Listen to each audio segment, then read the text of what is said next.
Welcome back to Ringer Tailgate, the Wednesday edition of the show. Hope everybody's having a nice April. We're very excited because the guest that was promised is finally here today. We got Bill Bellamy joining the show. Very fun interview. Joel gets a little redemption in that interview. Before we get to Bill Bellamy, though, let's say what's up to our guys. Van in studio. What's up, Van? What up, what up, what up? Let's raise. Yeah, I was getting my arms in position. That's what I'm talking about. What's yeah, up? get your arms in position. Crazy. But yeah, what's up, everybody? Ringer Tailgate is back. Y'all know how it goes. Yeah, you know how it goes. We got a lot to get to. Joel Anderson also there and ready to raise the roof always. What's up, Joel? Man, what's up, y'all? I'm hyped. Well, that's overstating it a little bit, but I'm glad to be here. Man, I'm gonna show y'all that I'm operating in good faith and teamwork and all that good shit. Are we gonna say a nice little word about the Duke whose birthday was over the weekend? Yeah, should we shout out the Duke? Yeah. Hey, What up, Duke? Duke? Come on out here. Let's get it. Duke, El Duque. Yeah. What number about? birthday was that? What number birthday was that? You don't ask people their age, Joel. He's a man. What do you answer? Wait, what does that mean? Well, I mean, I would not ask it of a woman. Why not? For antiquated notions. Are you a sexist? Of I sex. treat people the same. And I just said antiquated notions of sex and gender and appearance. So you buy into those? Also conventions. No, but I do think that some conventions are conventions for a reason, you know. And I would not ask a woman her age. Interesting. No. All right, interesting. But I would ask a man, Billy, how old are you, dog? 39. Oh, okay, there you go. That's fantastic, Duke. My birthday, by the way, is tomorrow. I was gonna bring that up too. Happy birthday, raise man. Raise the roof. Raise the Are you gonna roof. ask Number him how 40? old he is? Yeah, I'm how old you gonna be, 46. I'll be 46 tomorrow. Shout out. Hey. Look at us celebrating everything. What are y'all gonna big. do? Y'all should get together and do something, man. Oh, that's right. No, we'll figure it out on the text bros chain. Nigga, we going to Top Golf. You didn't hear? Let me tell you something about our text thread. It's me sending a series of links and it being ignored until the day of the show. Nobody respond, and I'm not really complaining about this. Hey, did y'all see this video of these groundhogs? It sounds like a complaint. What? Yeah, what? I gotta cut Joel off with this grief. Every show starts with a gripe. I'm sorry, but it was just crazy because I used to have a thing when I was dating. I'd be like, I'll call a girl 3 times, okay, but if she hadn't called me in one of them 3, before I made 3 straight calls to her, then I'm like, oh nah, can't holler at you. Wait, so you would call a girl 3 times in a row without her giving you a call back? No. 3 separate calls. Now we've established it. I've got your number. We're talking now. All right. And if in a week I might call you 3 times and you answer that one time, I call you a second time, you pick up. That's fine. We have a little conversation. 3rd time, I call you, you pick up. Whatever. We have a little conversation. But if you don't call me at all, like you don't initiate a call at some point, I would start losing interest. And then you're going franchise mode. Well, I didn't really have to. You know what I'm saying? I didn't really have to. I mean, I did, but I didn't have to do it that often. But you play franchise mode, like franchise mode for you was out of like, just whenever you want to play in franchise. Like I think people sometimes think that franchise mode happens when you can't go online. That's not true. Sometimes you could go online and sometimes you choose franchise mode. That's it. Fair enough. Yeah, like you said, because sometimes you just you gotta do for yourself. Franchise mode. That's it. It's franchise mode. I know the Duke gets really look how bashful the Duke is. Guys, we gotta I want to do a show. I want to do a show where we have a sex therapist come on the show. I'm serious. Ooh. This is what I want our next Which one? guest. I want our next You have one in guest. mind? No, or it could be a sex therapist, could be a podiatrist, but I want someone to come on the show because I'm not going to say I want to get to the bottom of whatever the hangups are that the Duke has. I want you guys to go back and look at how uncomfortable the Duke gets. Look how uncomfortable he is now. Look at him now. He went from a birthday shout out to a franchise mode conversation. And I was just trying to figure out, like, Joel is basically like, if I call you 3 times and you don't call me back, it's over. And it's like, okay, well, that's a lot. Wait, what's a lot? I mean, it's presumptuous of you, that people have. No, I would. He's busy. You should think of me and want to initiate a call with me. I feel like that's a real trouble with a lot of men, is that they don't know what They don't know what it is to experience love, like being loved and wanting to be desired, right? Like I feel like I have enough respect for myself that I want a woman to want me as much as I want her. I don't feel like I got to do no chasing, no shit like that. You want to be like salt. You don't want to. Yeah, I'm as much of I'm a prize just like you. You know what I'm saying? But I think it's a form of respect I have for her, and it's a form of respect I have for myself. Respect I have for myself. Just for everybody listening. Yeah. Any woman who likes you, even a scintilla. When I say a scintilla, I mean if a woman likes you that much, she will have no problem calling or texting you. Yeah. And it's like it's like almost something that doesn't need to be like. If a woman likes you, like legitimately likes you, there's no way. She's so happy to hear from you. Yes, she's had it's actually gonna be the other way around. It'll be the other way around to be like, hey, why haven't you called? Why texting me? Yeah, well, you respond my text. If and by the way, to women, if the guy actually likes you, if he actually likes you, likes you for real, could call you. No problem. Gonna be no problem. 3 calls at least. How you doing?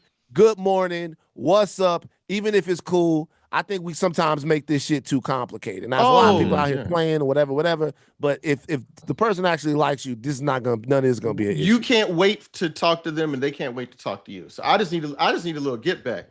And in reference to that, in our text thread, it's just me sending link after link after link after link, and nobody responding. When are you gonna stop? Why can't you take the hint here? Yeah, well, you know what? Yeah, like why don't you stop doing it? I'm gonna stop. Yeah. There's also a lot of people in that thread that you're sending it to. Yeah, it's like you're like blaming us. It's our Ringer tailgate. Fucking Donnie Beacham is in there. I didn't even know Donnie was in there. Donnie's a producer. He might think of something in there. They might. I understand that, but what I'm saying is, every once in a while, somebody. Yeah, you're sending things in there questionable sometimes, and other times you're in there just quote unquote waking up feisty, stirring shit up. If we're gonna be honest, you're trying to start fights. Wait, when did that happen? What? When did I? It just happened. Are you fucking nuts? Are you losing your mind? It was the same thread, Joel. It just happened. You just got on the thread and started a fight, and then went, "Hey guys, I just wanted to fight today." Yeah, you said that. I don't. You capped it with like, "Sorry, I needed to fight somebody." Basically. Hold on. Let me make sure. Y'all making and the shit dude up. Didn't bite. Oh no! You know what happened? No, look, because you had started complaining as well. Do we really want to? Do we want to have this? No, that's not what happened. You started that problem. There's some infighting here in the tailgate world. We're trying to tailgate. You're trying to litigate. Yeah. We were having beef. We were having beef, and what I said essentially was no that. Beef. Yeah, no. You created the beef. Okay, I'll tell you what happened that morning. Okay, here we go. We decided against using this story, LOL. And then I said, you know what? I kind of wish I'd pushed back on the Chappelle anecdote. I was looking forward to that fight. So listen to the press box tomorrow for great show. Great show, by the way. I'm just in a feisty mood for whatever reason. Exactly. That's from you. You said that. That's from you. Those are all from you.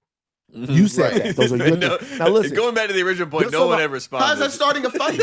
Just so the audience knows, there's an ongoing conversation about how far we can push tailgate. Because there are limits, right? There are limits to what we should be discussing. There are limits to like whether or not we're on task. When do we close the gate? Yeah, the gate's when do we close? So and you guys know that I don't care about any of that, but that's also why I need to be produced. Because there should be limits and there should be things that maybe we don't do. Joel, for some reason, after a decision was made not to put something in the podcast, brought it up, threw it in there, and then came back and said, not that he wanted to have a substantive conversation about it, just that he was looking for somebody to fight. He's going to rile you up, yeah. We all know. No, wait, I was looking for somebody to fight as part of the Chappelle, not y'all, but anybody who finds themselves on the opposite side of the argument. And again, there's like 15 people in this chat. It probably could have been in the chat with just us. Yeah. Y'all felt differently? Y'all had a problem with the way that I was coming at it? Thank you for the birthday wishes, Joel. Happy birthday, Billy. Thank you. Happy birthday, man. Happy 39th. Yeah, thank you. 39, dog. That's what's up. All right. Well, we're going to get to Bill Bellamy here in a second, but quickly, one big reaction. We'll start here. New CFP logo. I just wanted to start and just see if this was worthy of a reaction or if we needed a new logo. They put it out. They changed the color. It's a little bit more gold. They said it's championship gold. They put in 3 big letters that were typeface that said CFP, just in case you did not know what the football was referencing. You can see it right there on the screenshot, the Frias for pulling it up. So that's the difference. So from college football playoff all the way spelled out to now just CFP, I guess for branding purposes. Joel, do you have a reaction to this? Do you care, and your thoughts? Yeah, I mean, I hope then, because this is actually... That's enough. Just the football's enough. That's the coaster that I use for my football can here.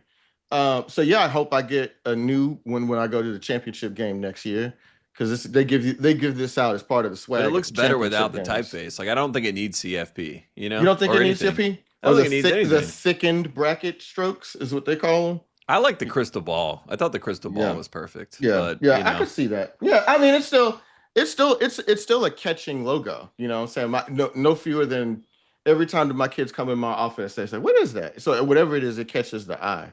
Yeah, and there's nothing on that. It's just the football. Yeah, it's true. It's true. Also, I mean, it's better than focus on this than like adding a bunch of teams to the playoff. Like, I just focus on, let's burnish up the current logo, do all of that, make the 12-team playoff better. You know, better them to work on that than be like, well, we should add 16. Maybe we should add 24. Like, yeah, that's right. They got them focused on something else. Van, a reaction to the CFP logo. Do you care? No, and I'll tell you why. Because this is the type of news trickle that is just meant to make college football a year-round sport. Like, this is the type of thing, just a story to kind of keep us involved in college football. And if you are a true college football fan, this is one of the most consequential times of the year, right? This is when things are settling in the spring. Yeah. You're trying to watch spring practice reports. You're checking in. If you are a casual, then you're probably not paying too much attention to what's going on right now. But if you are a diehard, you're trying to see how these transfers look. You're on the message boards. Who's playing, who's not playing. You're looking on the message boards. You're watching practice reports. I'm watching practice reports right now from Power Hour LSU, from all the different LSU. Which recruits came to the spring game, you know? All of that type of stuff. You're looking at all of that stuff. So, like, to me, these little news trickles like this, I understand it. Kind of got to keep it, but they don't really mean very much. You're hearing all kinds of different stuff. Yeah, they just wanted to be a 12-month news cycle, similar to the NFL. Just get people involved, get them reacting, and again, the real big change. Yeah, you know what they should do then? They should have some well-known reporter get caught at a hotel with a really important college football coach, and that's the type of thing that keeps the news cycle going right there. Well, by the way, Lane Kiffin is right there. He's ready to go. Whatever happens to one of them should happen to both of them.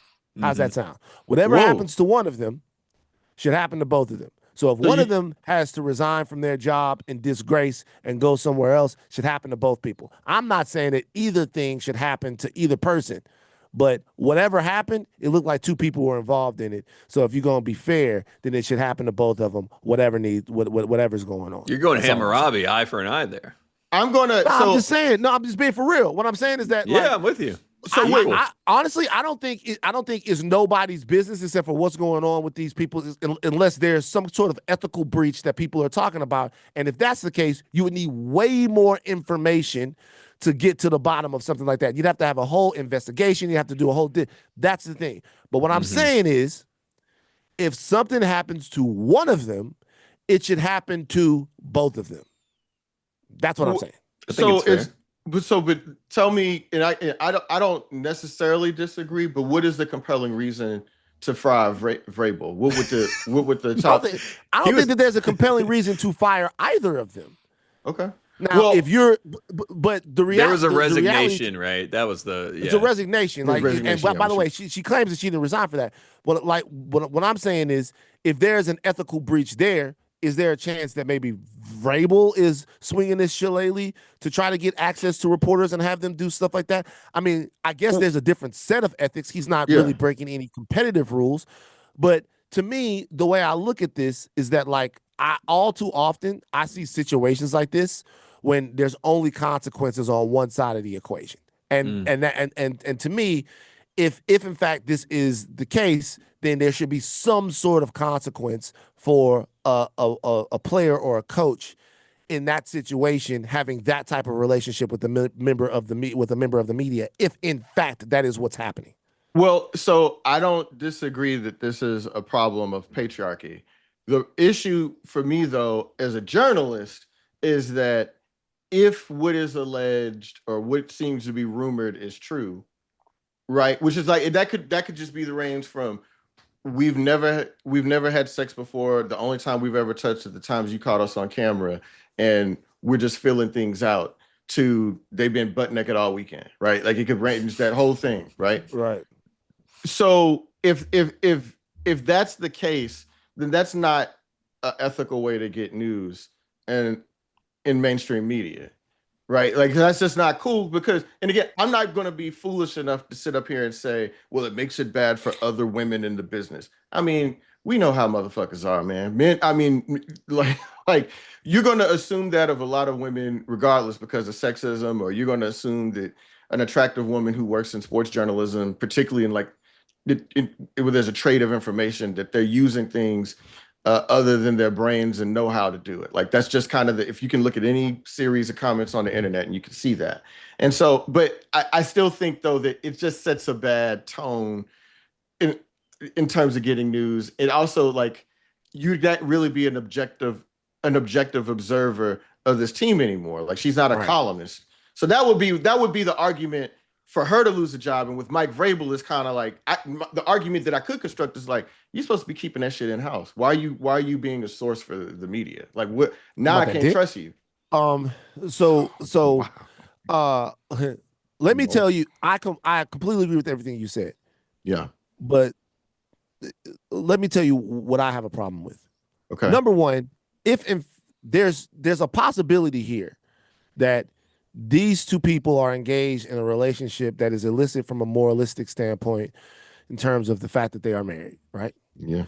And then there's another chance that they are engaged in both a relationship from a moralistic standpoint that is wrong and a relationship that is wrong from an ethical standpoint because there's a quick pro quo, right? Mm-hmm. There is one video or one group of pictures that seems to prove one of those things. There's absolutely nothing right now beyond speculation that proves the other thing. Nothing. So it could very well be that they decided, if in fact this is the case, that they wanted to fuck, right? And that they wanted to fuck, and through that relationship, whatever else happens, right? Mm-hmm. But to make that into a relationship where she is having sex with him for access is to call her a whore. Ooh. Now, that leap that is being made, is so profound to me that it angers me a little bit. It pisses me off just a smidge. I really don't give a fuck about none of this, but to make that leap, it's a little bit when you know, and when I know that there are powerful people that use all different types of methods to sweeten relationships that they have with people who are in the media to get favorable coverage. It happens everywhere all the time. If sex is the breaking point for that, then let's have a conversation about it. But I can tell you one thing. I know people that have gotten Laker game tickets, sideline. I know people that get invited to parties. I know people that get access. I know people that get stories. I know people that just get shout outs. I know people that have people embedded in places. Like I know this. I'm not thinking like this is not conjecture. 100% sure. Like I know people that have leaked the names of their children, the names of their kids to goddamn, because these places are going to cover them in a specific way. So it's a tale as old as time. And if it's wrong for anyone, it's wrong for everyone. But we both know that that's the way that it goes. Now, if in fact that's what's happening here, obviously it's fucked up. But that accusation is so fucking serious that it cannot be left up to the court of public opinion. It just can't. Well, so the thing here is that the Athletic and the New York Times hold the cards here, right? They can make a decision of what they want to do with Dianna Russini. Well, you know what the hard part is for them, what it seems to be the breach in trust, because they said, all right, Dianna, we believe you. Now prove that you had 3 friends with you this weekend, and that apparently she's been unable to produce that evidence. And then they claim that they found other evidence that things were not on the level, so to speak. So that the problem at that point then is like, it's not that who deserves to keep their job or whatever. It's like, I'm your editor. You may have came and lied to me. I was prepared to defend you, but you got to tell me the truth, but you lied to me. And I really don't like the way you would get news anyway. So it would have made it tough for her to have kept her job under any circumstance.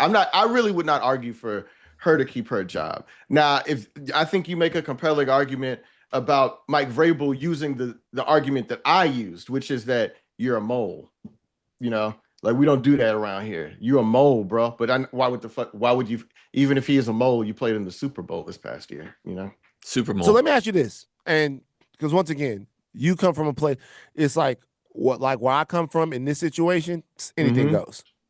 Right. Okay. When I say anything goes, I mean there's going to be, I'll say this to the cows come home. With TMZ, everything that was put out while I was there, the thought was that it was 100% accurate. There was never even a smidgen of things that made it to the TMZ website that the reporting inside of the place that they did not think was true. Now, are there things that turned out to like not be true? I mean, maybe. But when you source something, you're relying on that source. I think people don't understand this sometimes.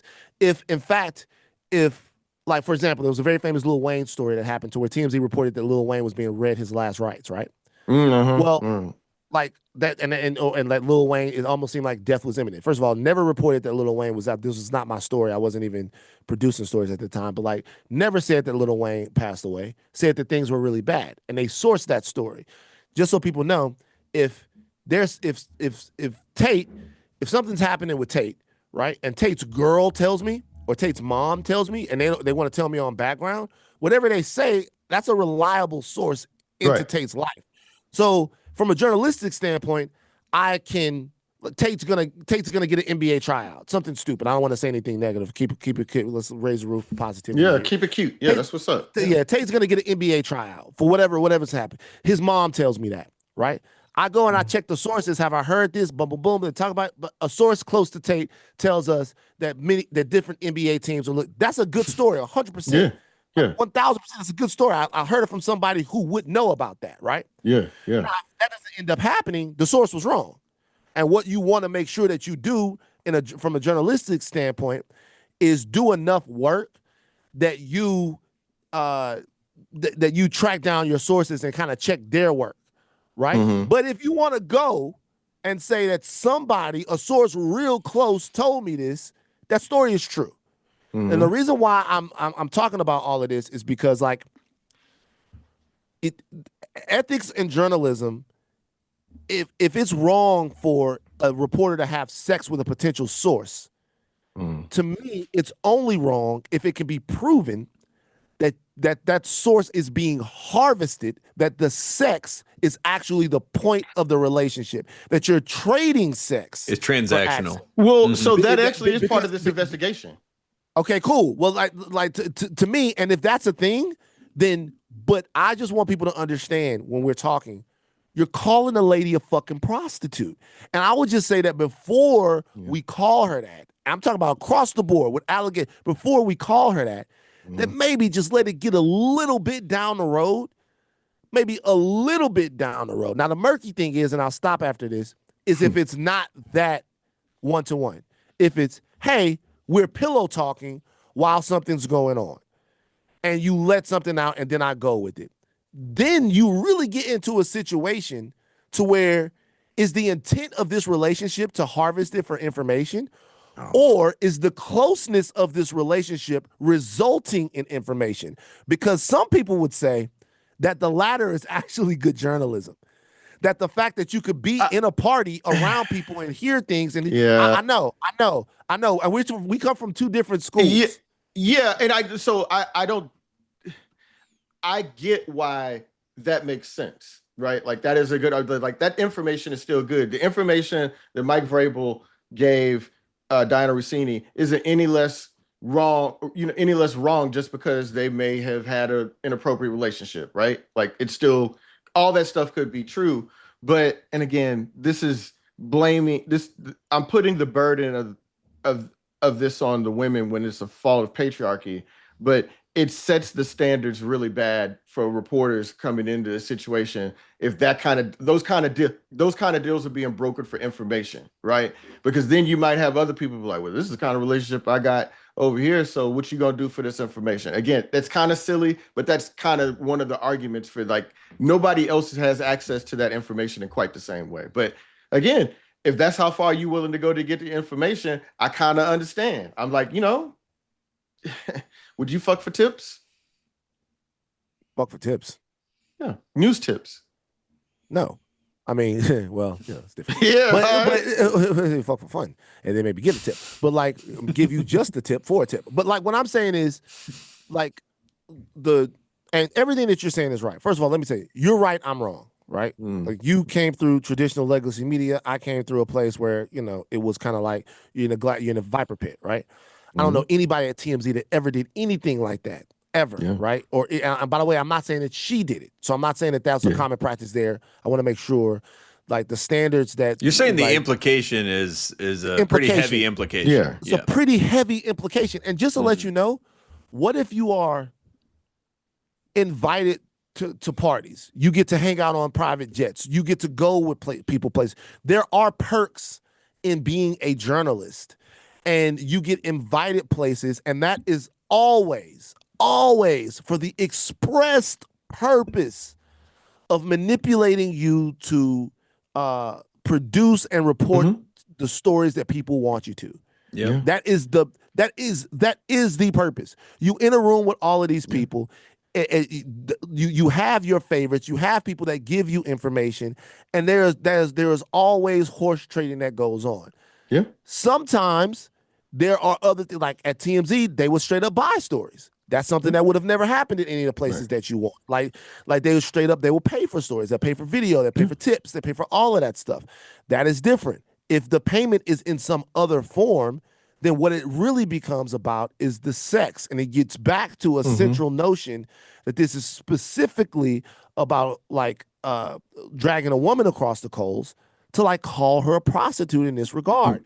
And I get it. I understand everything that you're saying is right, but god damn, man, this seems a little gross to me. Okay, one last thing, and then we can move on. The other thing, I'm not gonna respond. Yeah, no. Well, you can respond, but the thing that's a problem. The only other thing that's a problem here is the collection of clips in which either she is extremely positive about Mike Vrabel or overly critical of her husband and her marriage. Because I feel like that's not fair. For the record, I don't think that's fair, because we all know what the game is when we're trying to get in the media, man. You got to make people remember you when you get on the microphone. And there's a lot, you try to make people laugh one kind of way or a different kind of way, or maybe just you overwhelm them with your information, but you want to stand out. There's not a lot of people that get to talk for a living. And Dianna Russini, by creating a trail of clips of her denigrating her husband publicly and praising Mike Vrabel, also just led people to think, that's kind of weird. And I can kind of, but it was funny until we got this context. Right. Yeah. Right. Yeah. Did she deserve to be fired? I understand why she was. Put it that way. Well, she wasn't fired. She resigned. Well, fired. Resigned. She pretty much seems the like, The idea was that it was going down that direction. Yeah. Right. Right. Yeah. And again, she said, you know what? We don't know how the investigation would have turned out. Like if she had stayed, maybe it would have proved her, proved her case. So anyway.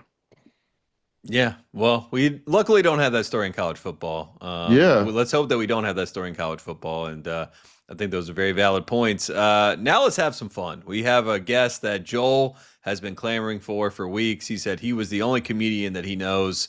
It is the great Bill Bellamy that is going to be joining us on the other side of the break. And let's raise the roof one time for Bill Bellamy. Bill Bellamy.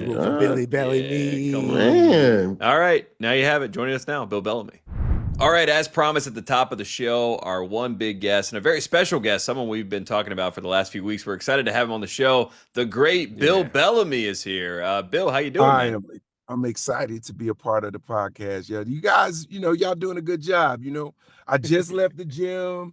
I said, oh, I'm gonna be on time. You know, it's hard. Y'all have so many guests, it's hard to get in on the Zoom. You did. It's tough. It's tough. We're not gonna raise the roof for Bill Bellamy, though. Yeah, we're gonna raise the roof. Man. We raise the roof, man. What we do here on the podcast. Bill, there you go.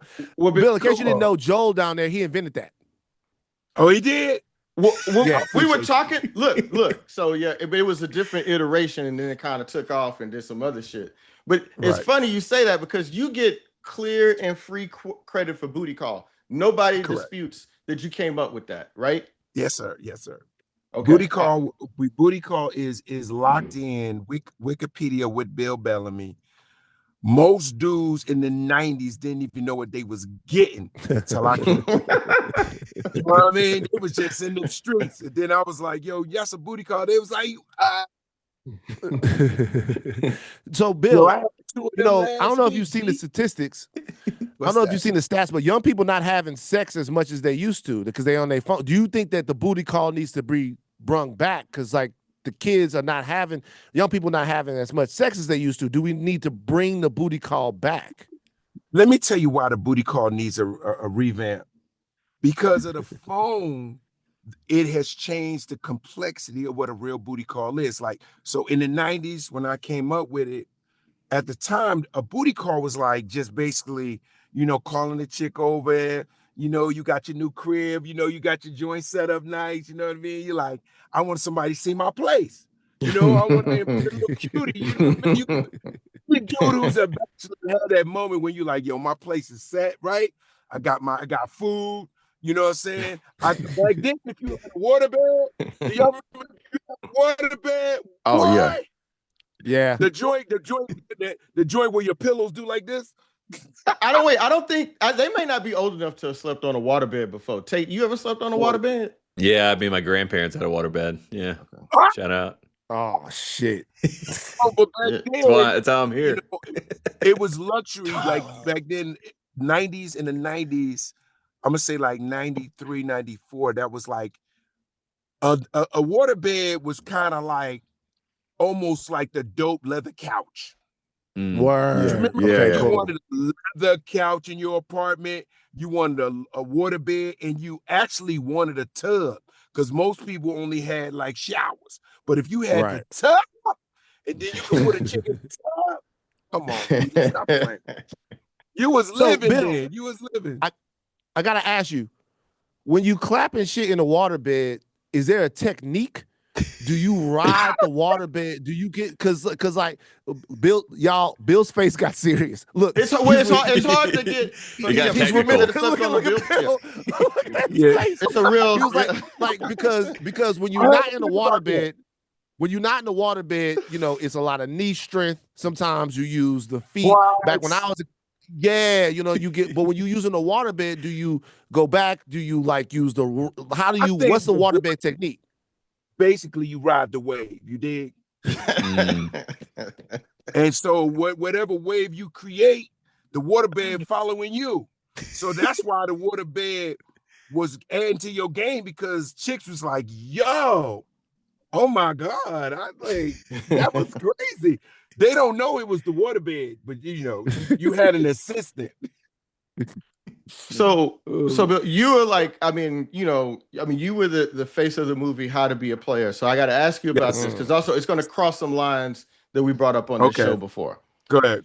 So we couldn't help but talk about in the 90s when you were on set with Janet Jackson and how she was so clearly flirting with you. Flirting with you. We were like, God damn, man, I want to Bill Bellamy had Janet Jackson. And then you said that it didn't happen, but the one thing you said that I want you to respond to. If I had known Jermaine could have had it, I would have pulled it. If I knew it was possible.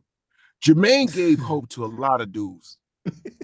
Jermaine Dupri, no disrespect, gave hope to a lot of dudes that a little dude could go out big. You dig? Like, you know, because Jermaine he's big as his iPhone, you know. And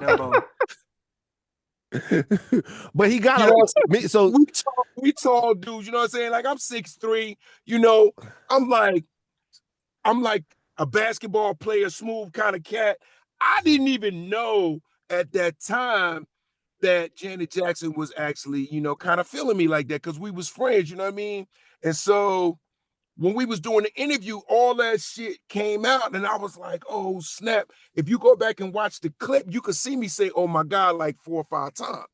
Because I was just like, yo, because in an ordinary situation, I mean, that's everything. You know what I mean? If a female's showing you that kind of affection, that's basically saying, yo, she dig you like that, right?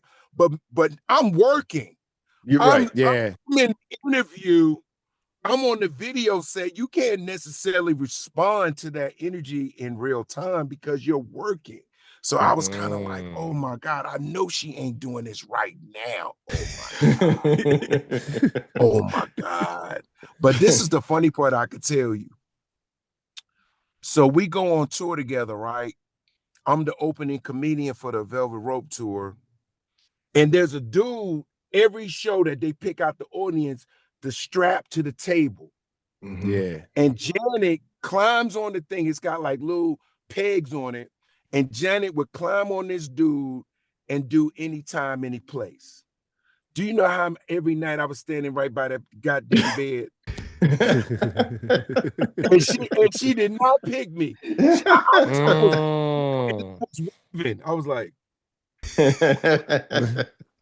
she always picked the dude that passed out and was acting crazy. Oh my God, oh my God. Now, I would be like, yeah, baby, let's get it. But my thing was this, Bill, when I used to, during that time in Janet, the whole crew of dancers was top level fine. Yeah. Halo was in there. Josie Harris was in there. Yeah. Everybody was fine. Yeah, you didn't think, okay, Janet, maybe not, but like maybe give somebody else a spin, see if there was someone. Nobody's all professional. Bill Bellamy, consummate professional. Yeah, but you got to understand, man, like, I don't know what artist right now has that energy. I would say Beyonce or whatever at this level. Yeah. But at that time, Janet Jackson was that girl, like that was the finest, sexiest. And she always had them sexual undertones with her music. She was the first chick that I ever had seen with a belly ring. You know what I mean? Like belly rings that she came out. No, dead ass. Like nobody had their belly button pierced in 91, 92, bro. Yeah. So and with the cut jeans and she had abs. Yo, she was super duper sexy. So, and then her dancers had to be sexy because that's what they were. They were young, sexy, beautiful women that could dance, right? Yeah. And so with that energy, man, being around that was nuts. Yeah. Damn. See, you saying damn, you wasn't even there. I wasn't there. No. But this was important to me. This is when I came of age. You're right. This is when I'm looking at you like you used to do the thing. You jump up, grab the rim with both hands when on the MTV joint, and then at the same time we see you with Janet Jackson. We just thought it was a matter of time until we popped up and saw you and Janet Jackson on the cover of Essence magazine together. Yeah. Let me ask you something else. Go ahead. Let me ask you something else. You knew all of these people that were so important to entertainment in terms of like the biggest stars. Janet, Tupac, Michael Jackson you met, all of this stuff. Biggie. Is there anybody that we are all wrong on that is nothing like we think that they are right now? Oh.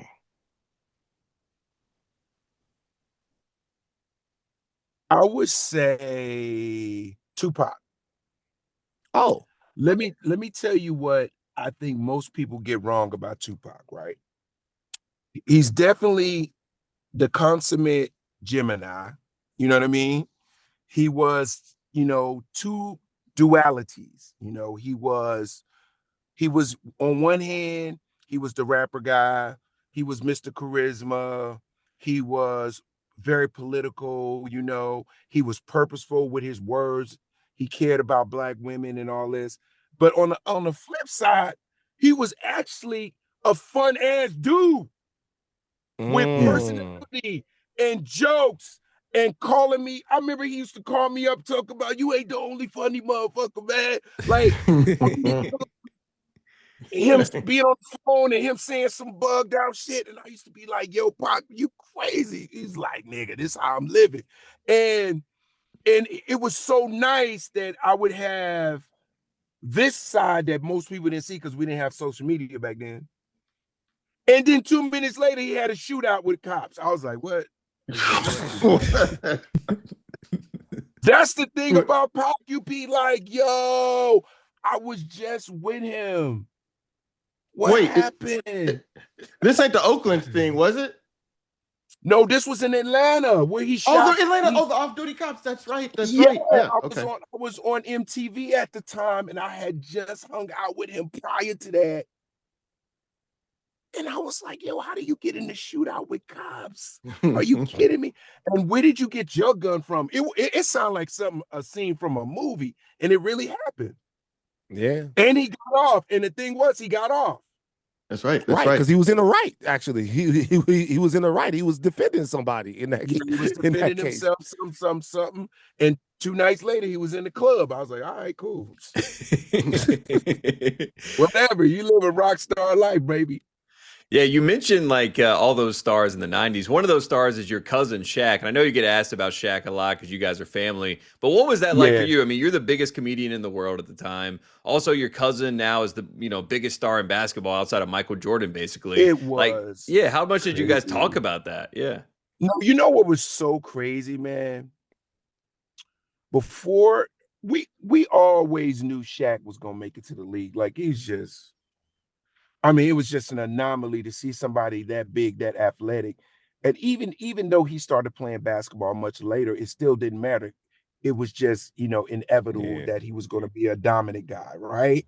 I didn't know I was going to be a comedian. Like, I wanted to go to the league. Like everybody from around my way, we all thought we was going to the NBA. Like if we wasn't selling drugs, we was definitely going to play ball, So like it was just the 1-2 in Newark, New Jersey. But all jokes aside, the most unbelievable thing about me and Shaquille was he was at LSU. I was at Rutgers. I started cooking when he left LSU. So just imagine, he's coming in the league at 95, right? Mm-hmm. Right? 94? Mm-hmm.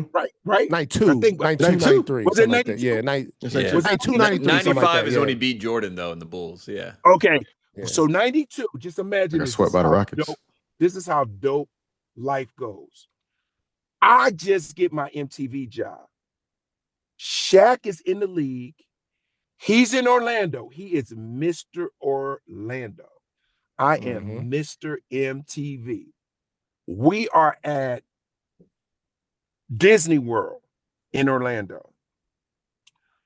And I thought I was famous. I said, you know what? I said, yo, you just regular. You just regular, bro. You with me at Disney World, big fella. That's the running joke until we went into the park. Oh my God.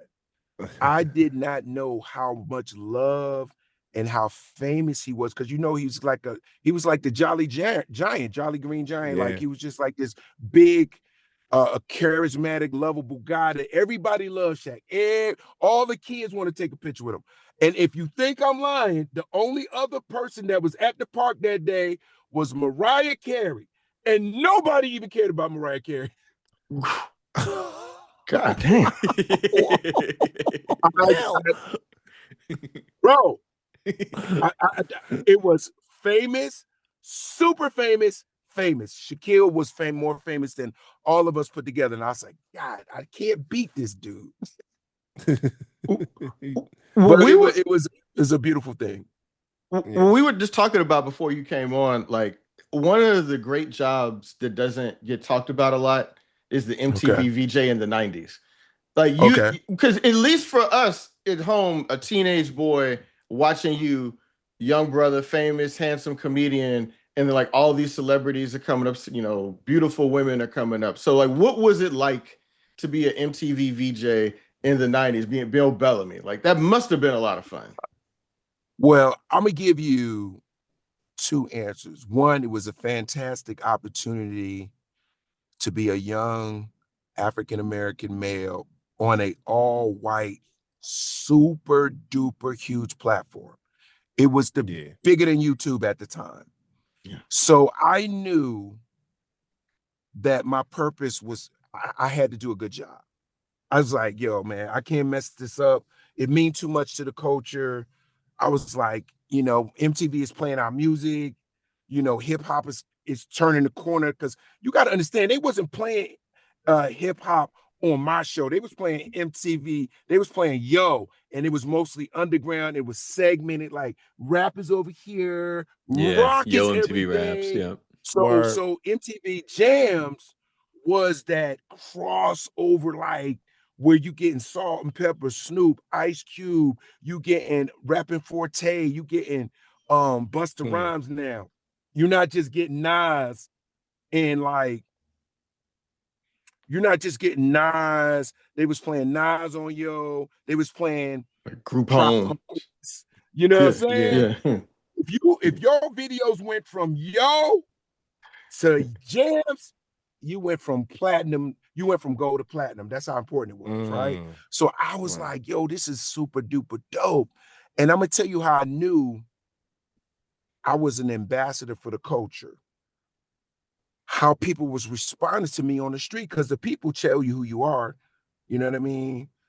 It's like guys like you were saying, yo, man, yo, we watch you every day, B, man. How'd you get that job? Yo, man, I seen you talking to Pac. I seen you with Cube. What it's like to talk to the West Coast rappers. Like, everybody was living through me, because it was like stuff they never seen before, because we didn't have internet.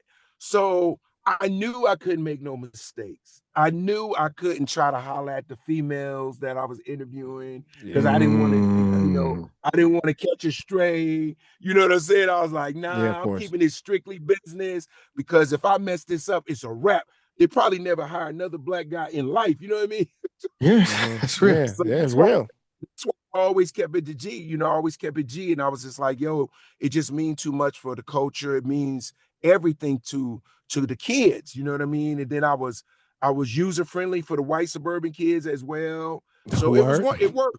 Yeah, it worked on all levels.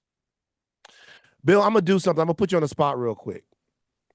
Go ahead. Put 30 seconds on. I'm gonna put 30 seconds on the clock, and I want you to name as many MTV VJs from the '90s as you can. Yeah. Okay. Let me know when you're ready. 30 seconds starts now. John Cincio, Daisy Fuentes, Jon Stewart, Adam Sandler, Duff, Kennedy, Matt Penfield, Mark Brown, Downtown Julie Brown, Martha Stewart. No, not Martha Stewart.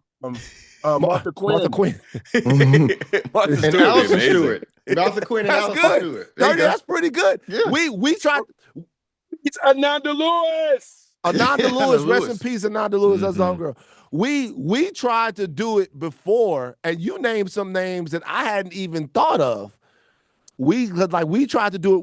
We were trying to name all the MTV VJs, because people now, there's no celebrity now like the MTV VJ. It kind of doesn't. Maybe the people on, maybe the YouTube influencers and stuff like that. Yeah, but people that are that famous that you see all the time. There's not. It was hard to tell people just like how crazy you would go. Like I remember one time I went out to the beach, and Martha Quinn was like on the beach, like interviewing someone or doing something. And I was like, I was in LA. I was like, Jesus Christ, she's a real person. It's like a big deal, a real person. Let me ask you. So the death of the music video, right? MTV doesn't exist. And in a way, when you watch music videos now, they are just way different than what they were in the 90s. In the 90s, they were true art pieces with gigantic budgets.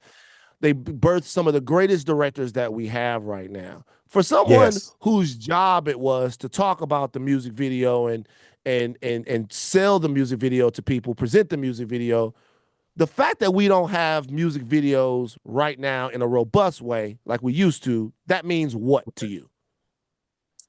You know, it's actually kind of sad, because to me, the music video was like a 3D experience. Like, you know, you heard the music, you imagined in your mind, you know, what a music video would be like. But then when you saw the music video, it would lock you in on the song. You remember? Yep. So you like buy the music, go to Tower Records, you got the album, you rocking it in your headphones. You like, oh, that's my number. I like 5, 7, 8. I wonder are they gonna do a music video? I wonder are they gonna do a remix? Because back then they used to do remixes. Yeah. And it made us enjoy the music even more, especially if they knock the music video out the park. You like, yo, because the music video would take your single sales through the roof. Yeah. That's why I think back in the day, they used to do such a good job, because now you could drop 2 more, you could drop another single, because the first single went through the roof, went platinum on you. And so now you got to drop 2 more. That used to be the bomb to me. I'm like, now I'm going YouTube, dudes shooting their music videos in their car, like while they driving. I'm like, oh, you know what I mean? Camera. Yeah. So I have a question, because you know this is a college football podcast, and you were in like, you know, one of the definitive football movies of my lifetime. You know, any given Sunday, right? Right. Yep. So you didn't play football in high school or nothing like that, though. And the other thing I played basketball. You play basketball, right? But you talked about being on set, and first of all, you told a great story about Jim Brown getting body slammed. But you talked about how like the atmosphere on the set gassed you up too. It's like, what was it like, all y'all being out there on that set that kind of got it? You know, we got like these legendary tussles on there. Well, it's funny for me. Any Given Sunday was, I want to say, biased that it, you know, was one of the best football movies ever, because it made you feel like you was inside the NFL, like, you know. Yeah. And so for me, who always wanted to play football, but I was too skinny, you know what I mean? My parents would never sign that list, that, you know, that waiver for me to play. So I couldn't, but to be able to do it in my 20s, like, yo, I get a chance to be an athlete or pretend to be an athlete. And now I know NFL players, so they helping me, you know. Me and Terrell Owens is still friends to this day because of Any Given Sunday. Jaquez Green helped me. Deion Sanders helped me. Antonio Freeman helped me. So like I was in camp with these cats. They was like teaching me how to run routes and how to, you know, come out my breaks, and, you know, and how to look real. Like, you know, you was like, yo, Bill, man, your mechanics got.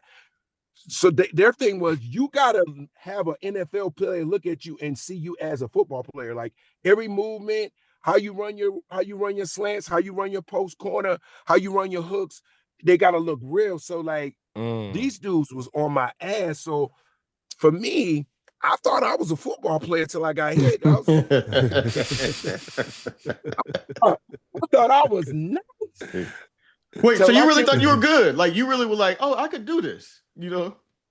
Balls left and right. I was shaking cats and see, it's like a car crash. So you know how like if you hooping and a dude run into you, drop his shoulder, that's nothing compared to a dude that's running full steam to blow your spine out. That is. Bro, I got hit so hard one time, bro. I literally saw my spirit float above me and then come back in my body. I was like, yo, all right, I'm good. And Oliver Stone was like, yo, guys, you can't hit the actors. That was crazy. Great cut. Great. He kept it too. He kept it. Your career has spanned so much time, and not only are you here, but you're thriving.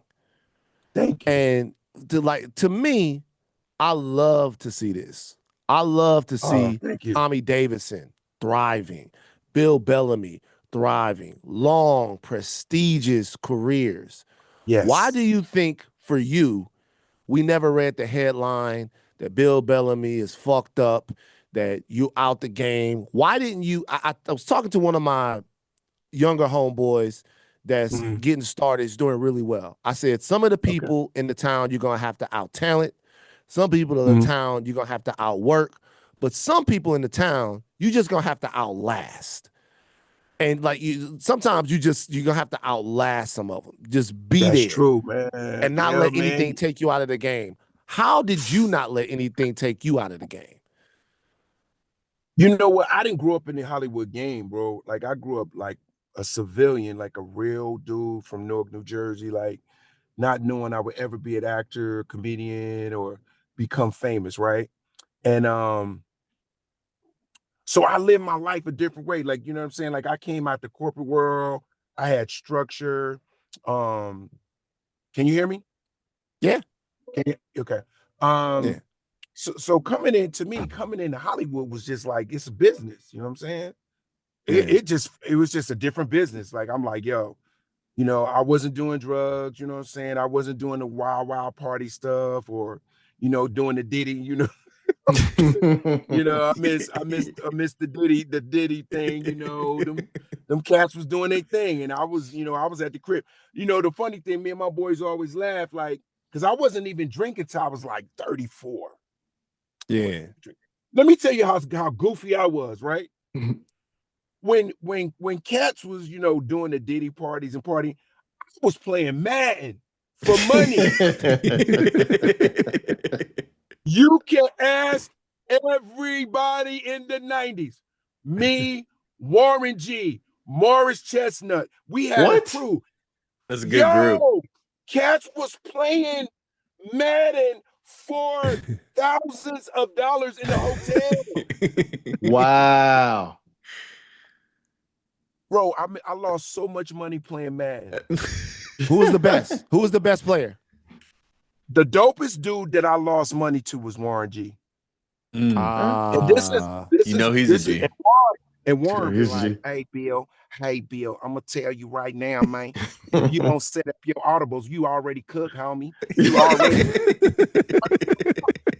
Yo, this is what I knew. I thought I was nice when I played Warren G and he took 10 minutes setting up all his audibles. I was like, yeah, nah, you're in trouble. I said, oh, man, no huddle offense. Warren taught me the layers to Madden backwards because he was so meticulous. He had bluffs. He had man, I'll ask him if you ever interview Warren G. He'll tell you. He's got a silent count. Yeah. Yeah. Wait, so give me a list of people who came over to these Madden games. This sounds fun as hell, man. Like who else was coming? It was all the hip hop guys. Cats was traveling with their controllers. Mm-hmm. You got to understand, Madden came out early 90s. Mm-hmm. Yep. Yeah. So Madden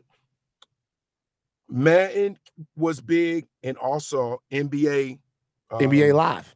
NBA Live, 95, 96. Yeah. Ice Cube, Warren G, Snoop was playing.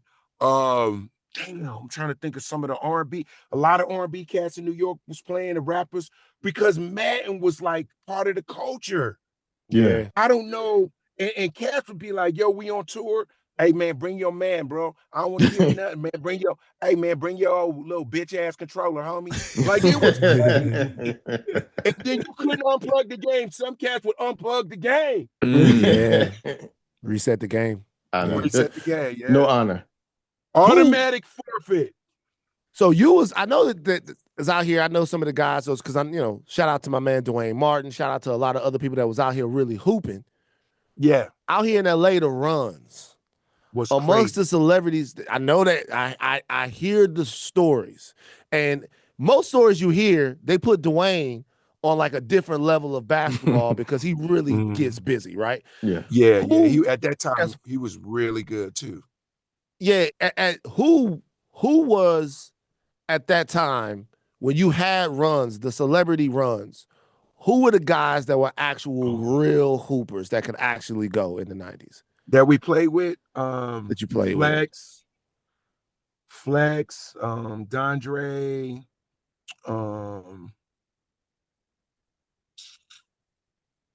Brian McKnight. Oh yeah, you heard. Yeah, I heard about Brian. He was good in the All-Star games. Yeah. This guy named Brooklyn, who's an actor. Brooklyn was Cole. Shout out to my man, like Cole. And by the way, Shout out to him, everything he been through, and he didn't come through it. Brooklyn was the toughest guard. He was a lefty.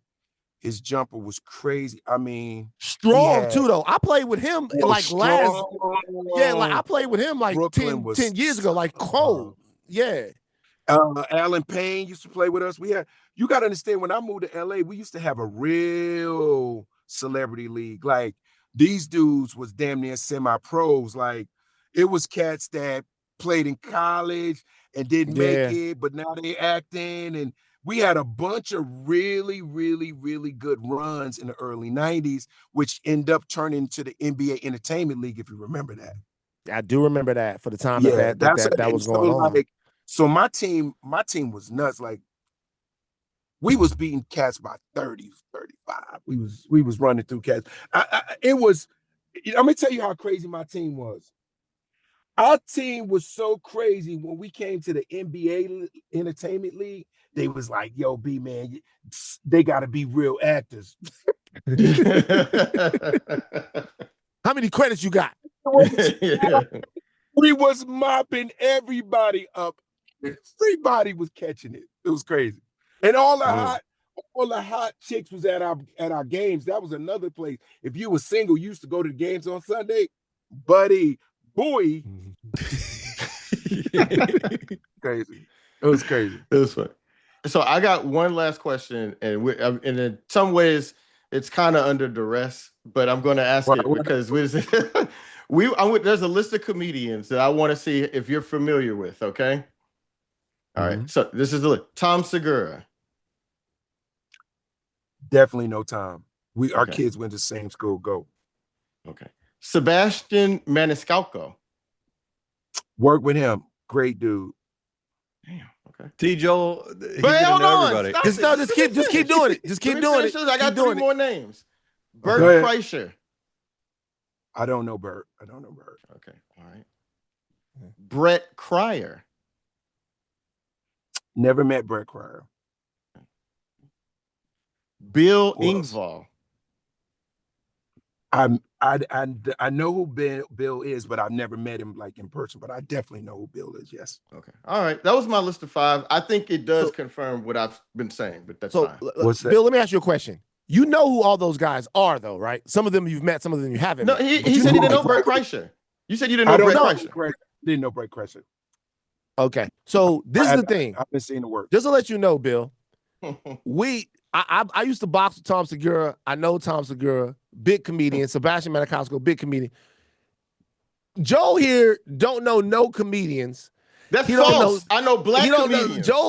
I know black comedians. All the black comedians we know. Shout out to all at home. But Joe is looking at us crazy because I tell him he should know who Sebastian Maniscalco is, but he's like, I never heard. No. Do you know who he is, right? Do you know how this happened? Sebastian is big time. You crazy? No. He's gigantic. No. So you're gonna. That's like when you don't know who Joe Coy is. That's crazy. No, man. No, look. No, Bill. Listen. The way that this happened was that we were going to have Tom Segura on the show, and I was like, I'm unfamiliar with this work. I mean, I'm sorry, I didn't know who Tom Segura was. Is hell too. Ridiculously funny. I literally just saw him like 2 weeks ago at a restaurant. See, I mean, I believe it, but they were going on and on. I was like, y'all talking like this is motherfucking Bill Bellamy in 1995. That's how we got here, Bill. Yeah, that's how we got here. And I like that. Yeah. Joel's like, if we're gonna get a real comedian, let's get Bill Bellamy. Let's get fucking Bill Bellamy. And then we was like, man, yeah. And then we was like, that would be dope to have Bill Bellamy. He ain't Bill Bellamy though. He ain't Bill Bellamy. He ain't Bill Bellamy, dog. That's some gangster shit right there. I like that. He ain't Bill Bellamy though. I'm gonna tell you a funny story real quick before we get out of here, right? So when you have kids, you don't know if your kids, get who you are. My kids is like 19, 22 or whatever, right? This is the funniest way my son said to me. He was like, "Yo, Dad, you was on Bel Air. You moving." I'm like, what? He was like, "Yo, Dad, my friends are going crazy. You on Bel Air?" I was like, "What about 28 years of work?" No. Bill, they never even saw you in like Love Jones, nothing like that. They Yeah, never. Yeah. But like I'm saying, for the next generation, all right, I'll give you another one that's funny. So I'm somewhere, right? And this young chick, she might be like 20. And she was like, oh my God, my cousin and my aunt is going crazy. Who are you? Who are you? I said, call your mama. Call your mama right now. Oh, there you go. Right? The mom gets on the phone. She's like, uh-huh. So, you know, I got to stay in my generation. You know what I'm saying? Bill, okay. We're not gonna hold you. You reminded me of one more question. I always want to ask you this. So, go in the theaters. Just one more question. In the theaters. I go to see How to Be a Player. Right. Mm-hmm. One of my goats. We all went. We all went to go see the movies. We go in Baton Rouge, Louisiana. We go see How to Be a Player. Oh yes. The whole deal. Everybody they got in Max. lit. Yeah, man. Everybody in the movie, Max, Julian, the whole nine, right? Like the whole joint. We go and see movies to see How to Be a Player. At the end of the movie, because Mari Morrow is in this movie, and she is the cold, cold. It's like super cold. But at the end of the movie, because Lark Voorhees plays your girlfriend, and at the end of the movie, very famously, Mari Morrow, you finally get with her, but then she hangs you out to dry and she says, adapt, because real players adapt. If y'all don't know, he's talking about how to be a player, and he says Bill's character says, you really can't put a real player in a position that he can't adapt and get out of. Right? And at the end of the movie, Mari Morrow, like legitimately, like I think she leaves her underwear or something like that, and then she says her shoes, stuff to indict the and her underwear, and she says adapt. In that situation, how would you adapt? I've always told myself, because it seemed like she got you. How would you adapt? Can you adapt out of what happened at the end of Def Jam's How to Be a Player? Well, in real life, probably not, unless you can be invisible. But in movie magic, now let me tell y'all something. I've been told a lot of people about the film. So we had two scenarios. We had the scenario where I literally got away with it. None of the women liked the movie.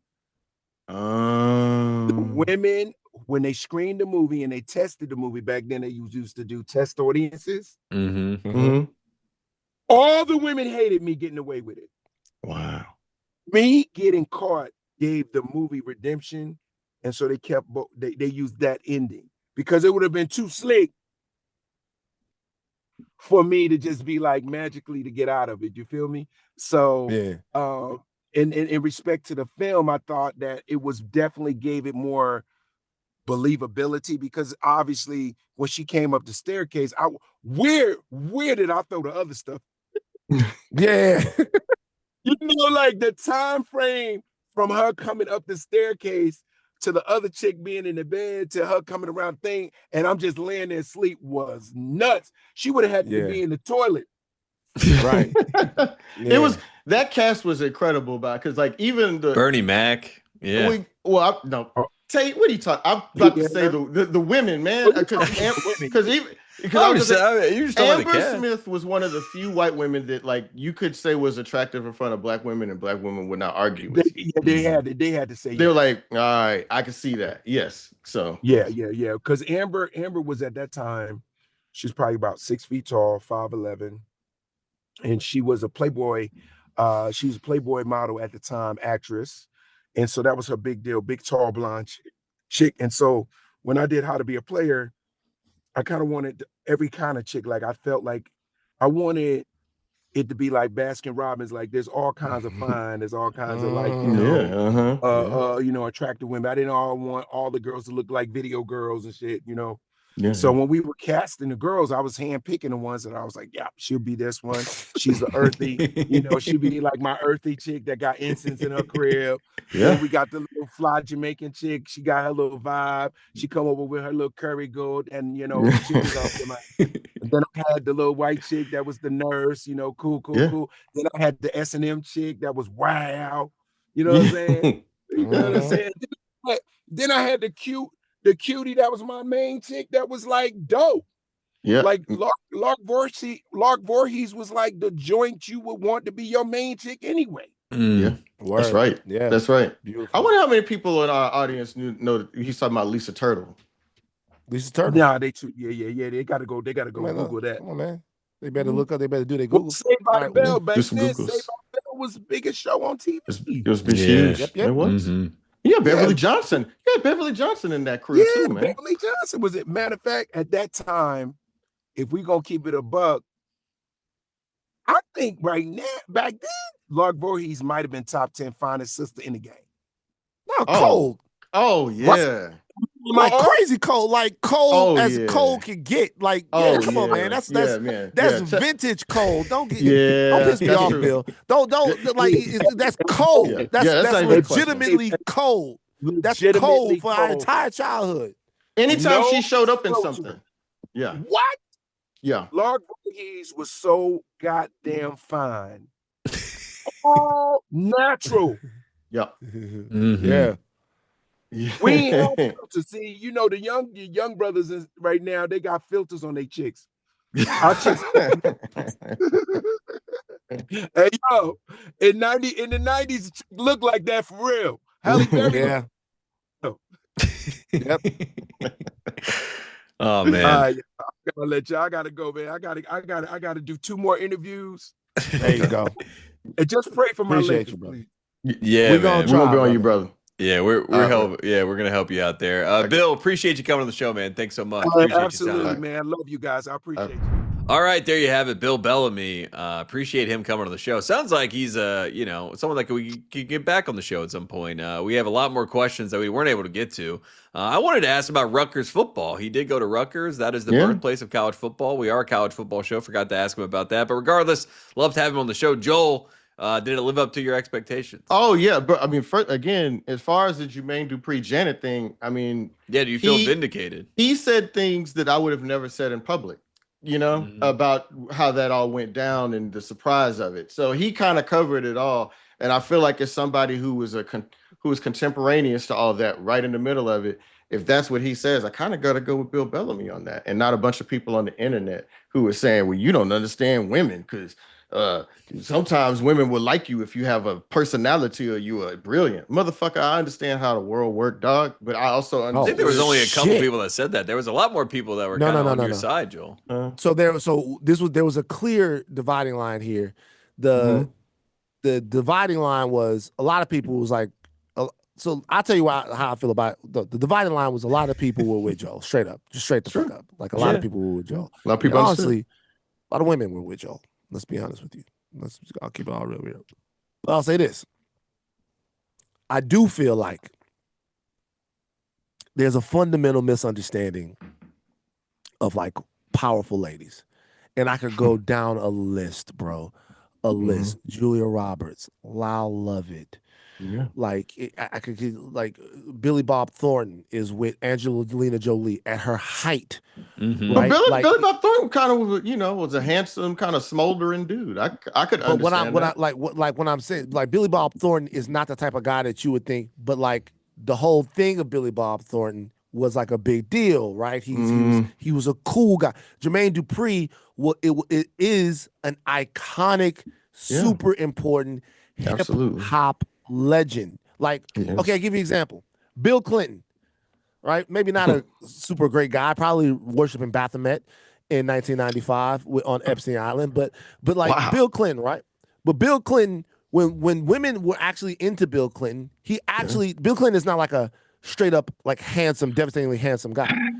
But Bill Clinton is the president, and he's suave and he's powerful. Got charisma. So like, got charisma. Like women into that. What do you want to happen here? Do you want us to be offensive? I'm just because like he's just basically saying that Jermaine Dupri's got charisma. I mean, Bill, again, I'm not denying that Jermaine Dupri he's got game. Is a talent, an icon in the industry. But did you hear what Bill Bellamy said about him? And that's kind of, I understand that. Yeah, people think that, and people thought that you could have everything that Jermaine Dupri is, but also somebody in a more conventionally attractive package. But there are not many guys who are that. Do you understand? Right. Yeah. Well, there's not many of those guys, period. But like Janet Jackson would have access to one of them because she was Janet Jackson. What'd you say? Hold on. I think you just agreed. Yeah. You just agreed. There are not many of those guys, period. Which, hold on. 30 seconds. There are not many of those guys, period. And rarity. Even up the chain, right? Even for men, the reason why men, when they get super famous, end up going and get like a Victoria's Secret model, they don't just go to a college of your choosing and grab the baddest chick. Some of them do, but the reason why is because they start to look for women who are not only beautiful, but also exceedingly rare. Right. Like Janet Jackson. And Janet Jackson. Bill Bellamy told you. Bill Bellamy told you what the aura was. And by the way, Janet Jackson had come off dating a guy named Renee Elizondo. Who was a handsome guy, right? Right. But didn't really have any type of stature. And she wanted a guy with stature. She was married to El DeBarge. Powerful guy. Huh? Before she was married to El DeBarge for a second. Yeah. She liked a time, it seemed at the time, a type of handsome guy. Right. And so when she was flirting with Bill Bellamy, everybody understood what that meant. It was like, oh, Bill Bellamy's a tall, handsome, charismatic, funny dude. And again, it's just unfortunate because I'm a big So Def fan. I was listening to Funkdafied the other day. I don't want to talk about it like this, but we all know what's happening. We all know what Bill Bellamy meant.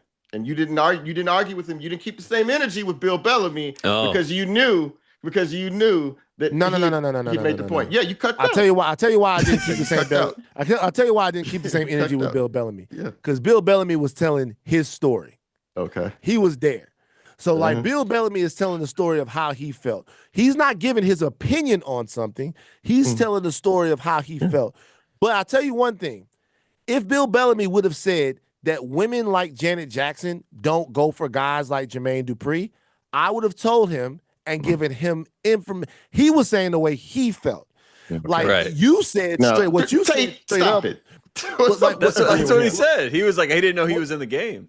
Like what you said straight up was that you said that like there's no way, or like that like Janet Jackson, women like Janet Jackson don't date guys like Jermaine Dupri, and they do. Like they really do. We do, but we just also, it was a surprise. I understand that there are examples of that from life. But again, it was Janet Jackson. It was Janet Jackson who had a track record of dating a certain kind of handsome guy. Jermaine Dupri was none of those things, right? But he was very talented. Man, come on, bro. And he was much bigger in music than all those other stuff. Let's move on because Bill Bellamy said it all. You did you said it, Janet Jackson, like when Dave Chappelle said he made Thriller. Yeah, you know what I mean? You said it.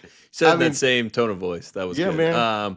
Let's get to our top 5 headlines of the week. Let's start here. Joel sent this to the group chat. Nobody responded, but it was a good point and a good story. Leonard Fournette talking about life after football. He said, quote, I would get out of bed at 2 a.m., drive around and cry. We talked about this with Marcus Lattimore a little bit, just about like the impact of football on you. And I thought Leonard Fournette, this was a podcast clip that kind of, struck the same chord there. And I thought this was an interesting story and also a nice thing that Joel sent over to the people. But Joel, when you saw this clip, your thoughts? Oh, no, I always think about how difficult that must be, because even if you were like end of the roster scrub like me, somebody who was delusional enough, even in college, that they'll think, man, I might have a chance to win the Heisman, and like at the moment that it's all over, it's just a really difficult transition in your life. Like, oh man, I'll never wear shoulder pads again. I'll never hear a stadium full of people like applaud for me again. You know what I mean? And I did nothing compared to Leonard Fournette. Like I heard about Leonard Fournette when he was a sophomore in high school. I have a friend from St. Aug. I have a friend from St. Aug who was talking about Leonard Fournette when he was in 9th grade. So he's been that nigga for like 20 years of his life. Yep. You know what I'm saying? And for it to all be over, I can totally understand how you'd be like, well, man, I don't. TCU never had one like him. Oh, you never heard of LaDainian Tomlinson? Did you happen to forget that LaDainian Tomlinson is a TCU alum? Yeah, he was the man. Yeah, he was the man. Yeah, he's a Hall of Famer. He's great. He's great. Very good football player. It turned out to be better in college and pros than Leonard Fournette. You don't have to take a shot at Leonard Fournette. I mean, he's taking a shot at my school. Tate, I'll tell you, bro. What is going on? I'm just saying, this is what the hierarchy. This hierarchy. I still say it's a physically dominating athletic back. Yeah, he was a great. I love Leonard Fournette. I think he was a great running back. Yeah, but I mean, again, LaDainian Tomlinson is in a different corner of the game, though. That's all right. Yeah. Yeah, I mean, I could say a lot of things about LaDainian Tomlinson, but there's not much you can say. The man is fantastic. Ended up his best. He's great. He's great. He's fucking great. He's fantastic. He's the best. He's the man. He's fantastic. All of that. Go ahead and cry about Leonard Fournette. Go ahead. I'm not about to cry about Leonard Fournette, but I'll tell you this. I'm glad to see there were 2 fucking interviews that I watched. I watched Leonard Fournette, I watched this clip, and then I watched also Terrell Pryor. Oh, yeah. I saw that and I am interested to see as Terrell Pryor talks, because everybody talks about the fact that there was only impermissible benefits and different types of deals being made. Tattoo-gate, right? Happening anywhere else. He talked about all this stuff that went on. But I'm interested to hear these guys tell their stories, because these young men, and they're young relatively in their life, they're still young enough to really talk about this and be able to like really lock in on what happened, right? Or like what was going on. And I talk about something that happened 15, 20, 30. Well, sometimes it's 15, but like they're talking about things that existed that are still relatively contemporary, and they're still living their lives and dealing with in real time the results of their football careers. So it's just very interesting to me to hear these young brothers talk about what it was like to have to give the game up. The same way we had Marcus Lattimore on. It was fantastic. Man, can you Leonard Fournette is only 31 years old, man. Yeah.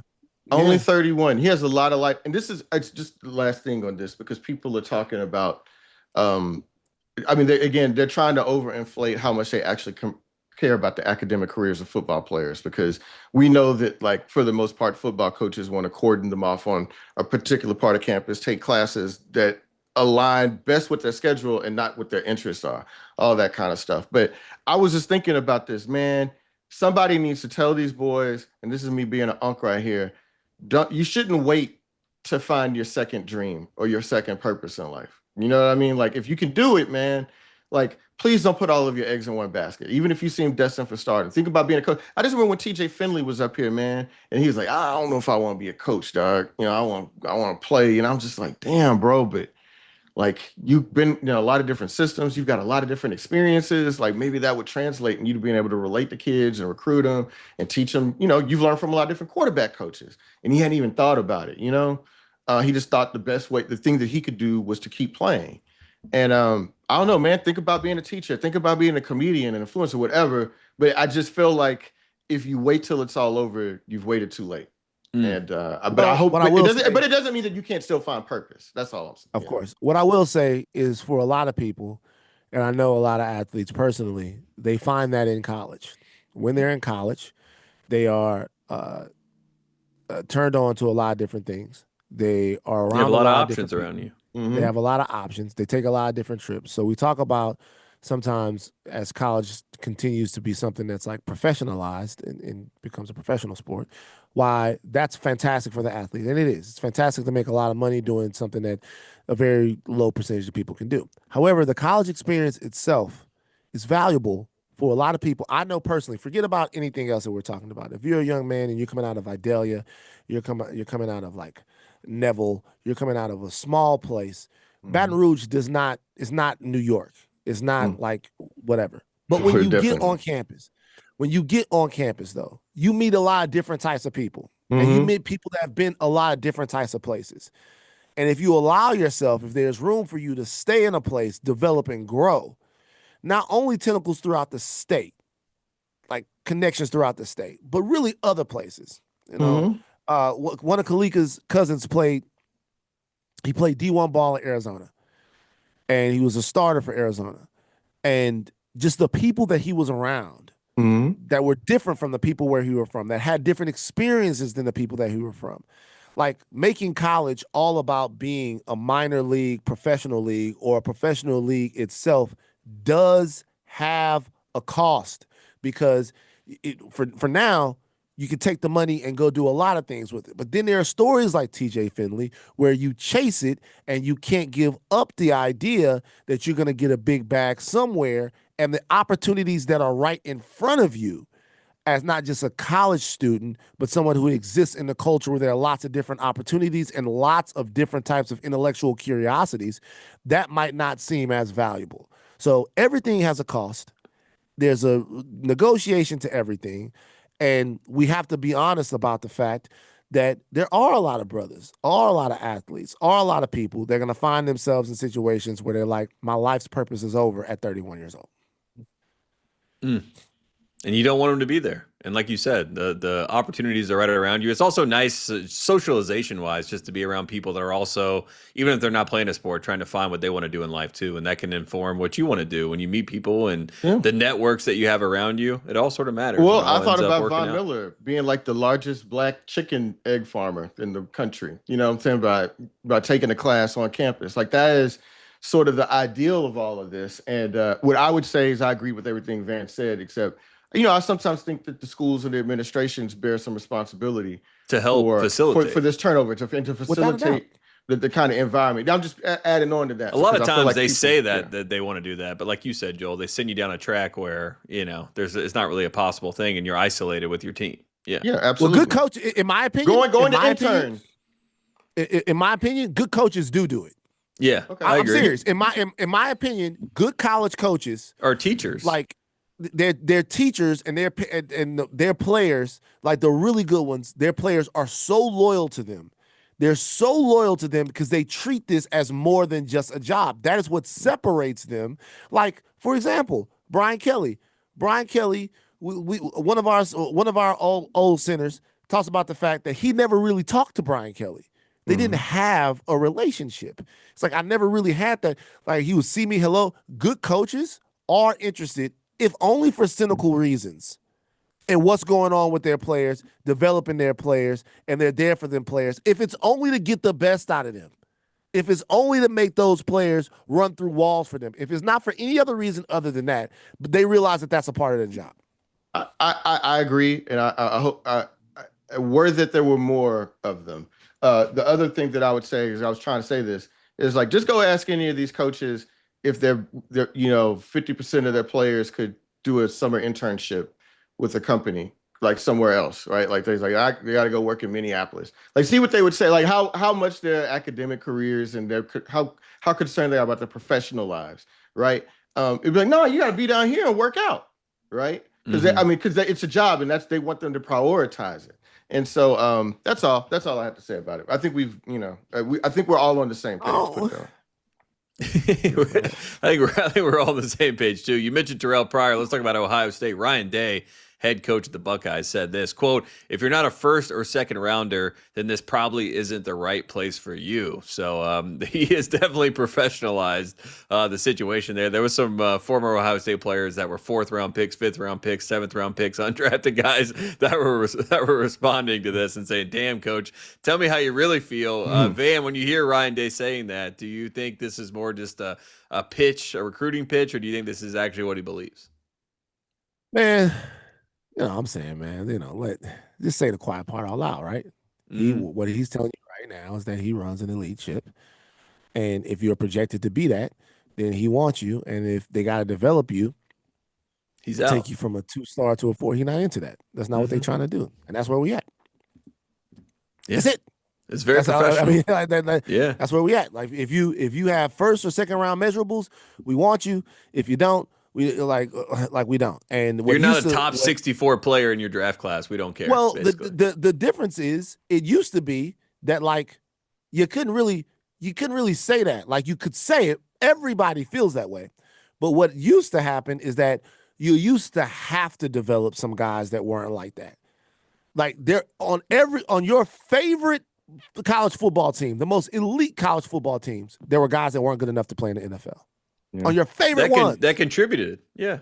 that contributed. There were good college players that weren't good enough to play in the NFL. And not only were they not good enough to play in the NFL, they weren't good enough to get drafted high. They weren't good enough, and you had to develop them. But now the checkbook is open so big, you can go buy the guys you need. If you can afford a team of all first and second round type prospects, you can have one.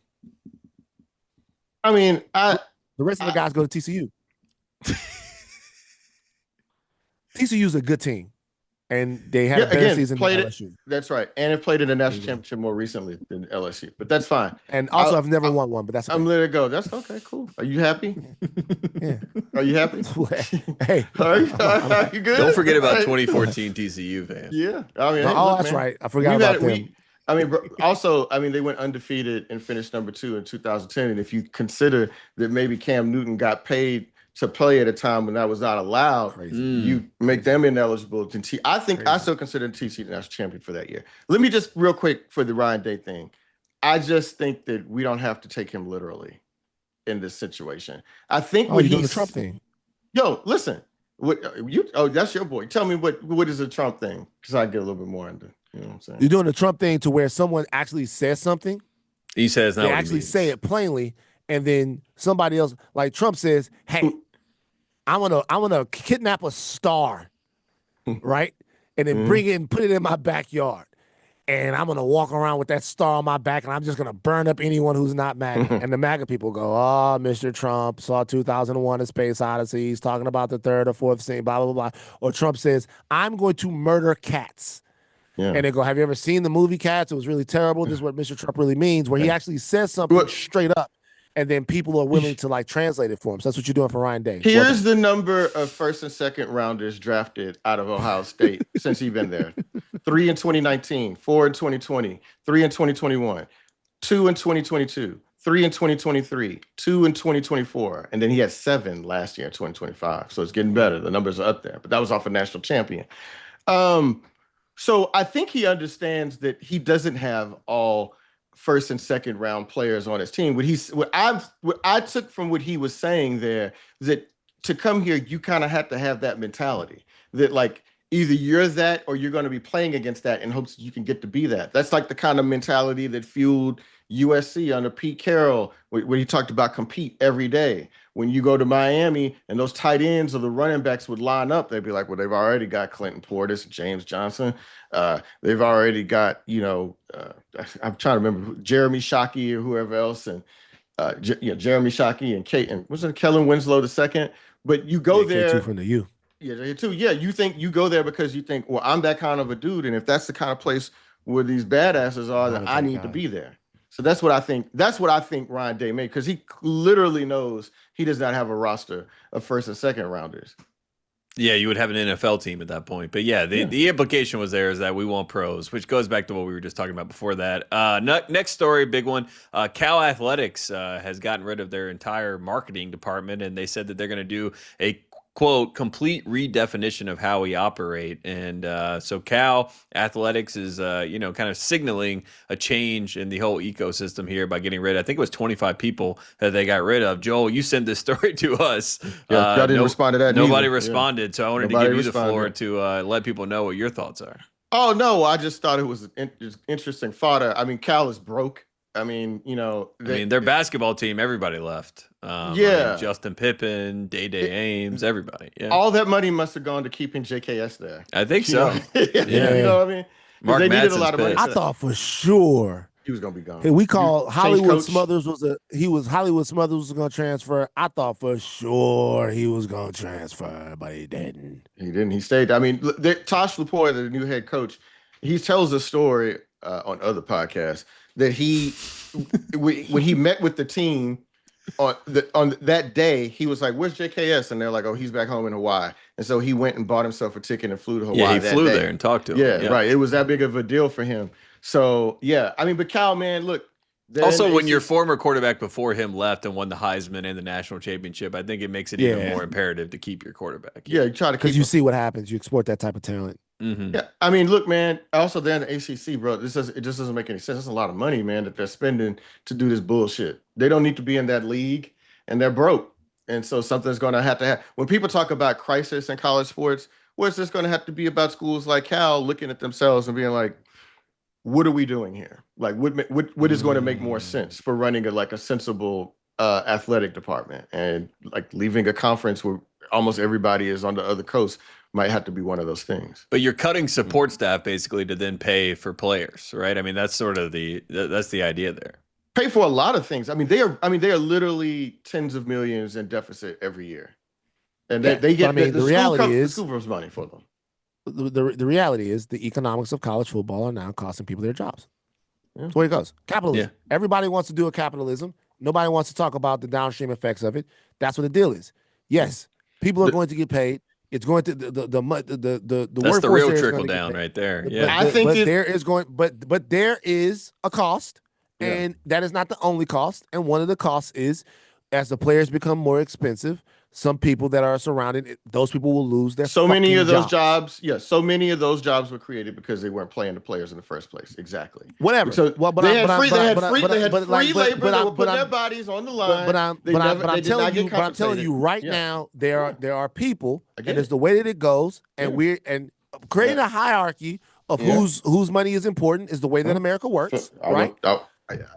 I'm interested in the players getting paid. I'm sure that they could find cuts somewhere else. And also, those are jobs that they don't even hire black alums for, bro. Have you ever been in the fucking athletic department and see all these jobs, these nepo jobs, or these fraternity jobs, all this shit? People. You go in those jobs, those places, and you'll see nobody that used to play there. Like maybe every now and again, a black player will be an assistant. I am not in any way saying for the program. So again, I feel sorry for those people, but they're finally having to play the boys, and that's what's important. I'm not in any way saying that what Joel is saying right now is untrue. He would know, I wouldn't. I don't like, as far as what I know is what I could observe from places that I've been, programs that I know. What I'm saying is this. What I'm saying is, in America, as you take money and put money at the top of something, there's going to be an economic response to that. And there are going to be people that had jobs where they would take their kids to Sizzler, and they come home now, broke-ass kids, can't go to Sizzler. He's like, Dad, can we go get a hamburger and go down a water slide? Fuck it, son. Not only can we not go down the water slide, but it's time for you to get a job. So we need to take you over to the Dairy Queen, slinging ice cream now. Dad used to have a job at Cal. But now we got to pay $70 million. You know who they should be mad at? They got 6 snaps. And so I'm gonna tell you, and it's gravy. It's all gravy. I'm just saying that there's a cost, Joe. They should be mad at those young niggas with all that money. Those millionaire niggas out there. That's who they should be mad at. Not at all. That's who's keeping the money from those. That's because that's what everybody wants you to believe. It's not like at all those other patronage jobs. The coaches get to be millionaires. The athletic directors get to be so many $100,000. All these other people, but it's like, they never paid the labor that keeps all this going. Now they got to pay it, and then now that you don't have a job, it's because of them, not because of all this bullshit infrastructure we built around the game. Hey, Joel is right. Everything that Joel just said is correct. Mm-hmm. This is the day of wrong for Van. Everything that Joel just said is correct. He's right. That. I am saying that people are going to lose their jobs. They're going to be people around this sport who are less talented than the athletes that play it, and they're going to lose their jobs. And the coaches won't fire themselves. All of this, there's going to be stress on all of these situations. And look. Once again, this is the way America works. The way America works is you pay a bunch of money to the people all the way at the top, a huge amount of money to them. They're taking a lot, and you hope against hope that the people that are working people, even the other athletes, you hope that the people that are working people in the middle and at the lower that don't run 4.340s, you hope that they can sustain. And at Cal, they clearly couldn't. Niggas are taking your money, man. It's the oldest Republican trick in the book. It's just the top is reallocating the money. That's what it comes down to. They want the infighting, but it's really at the top where the money is getting reallocated. And by the way, see the point that Joel is making about how this is an issue. I don't run. You know why I don't run from that point? Because do you know what we talk about? We talk about income inequality or wealth disparity and income disparity between black people and white people all the time. Something that's actually under discussed is income and wealth disparity from inside the community. Oh yeah. So there is to other black people, to people, there are niggas who are taking your money. There are niggas who are taking your money. They're like from inside the community. Intra-community wealth and income inequality is a major, and all of these places where they tell you it's a mecca here, come here, we got the most black millionaires, we got the most this, we got the most that. I will tell you that the system that we live in, the system of capitalism that we live in, even in those places, is picking a couple of winners and fucking the rest of the black people. So in this situation, I don't know who's whatever, all that stuff, but when you flood a bunch of money into a situation like that and then choose which people make all of the money, even if it's a workforce that you think is a worthy workforce, and I'm not saying that it's not, these are the same type of people that I grew up with, one house over, one town over, in my community, cool, but like that is going to have a downstream effect. I think you just buying the bullshit that they have to fire the people. I don't assume, they are broke, but they run deficits every year. Okay, they didn't have to. To me, I don't fine 30 people, man. Come on. That's a drop in the bucket. I don't buy the assumption that these people had to be laid off. I think that they could find margins elsewhere that they just choose not to. Well, this is the way I look at it. Right now, Disney last year made something like $12 billion. Disney paid zero taxes. They paid zero taxes. Matter of fact, they got like a $1.7 million tax rebate or something like that. Something happened. They fired 1,000 people.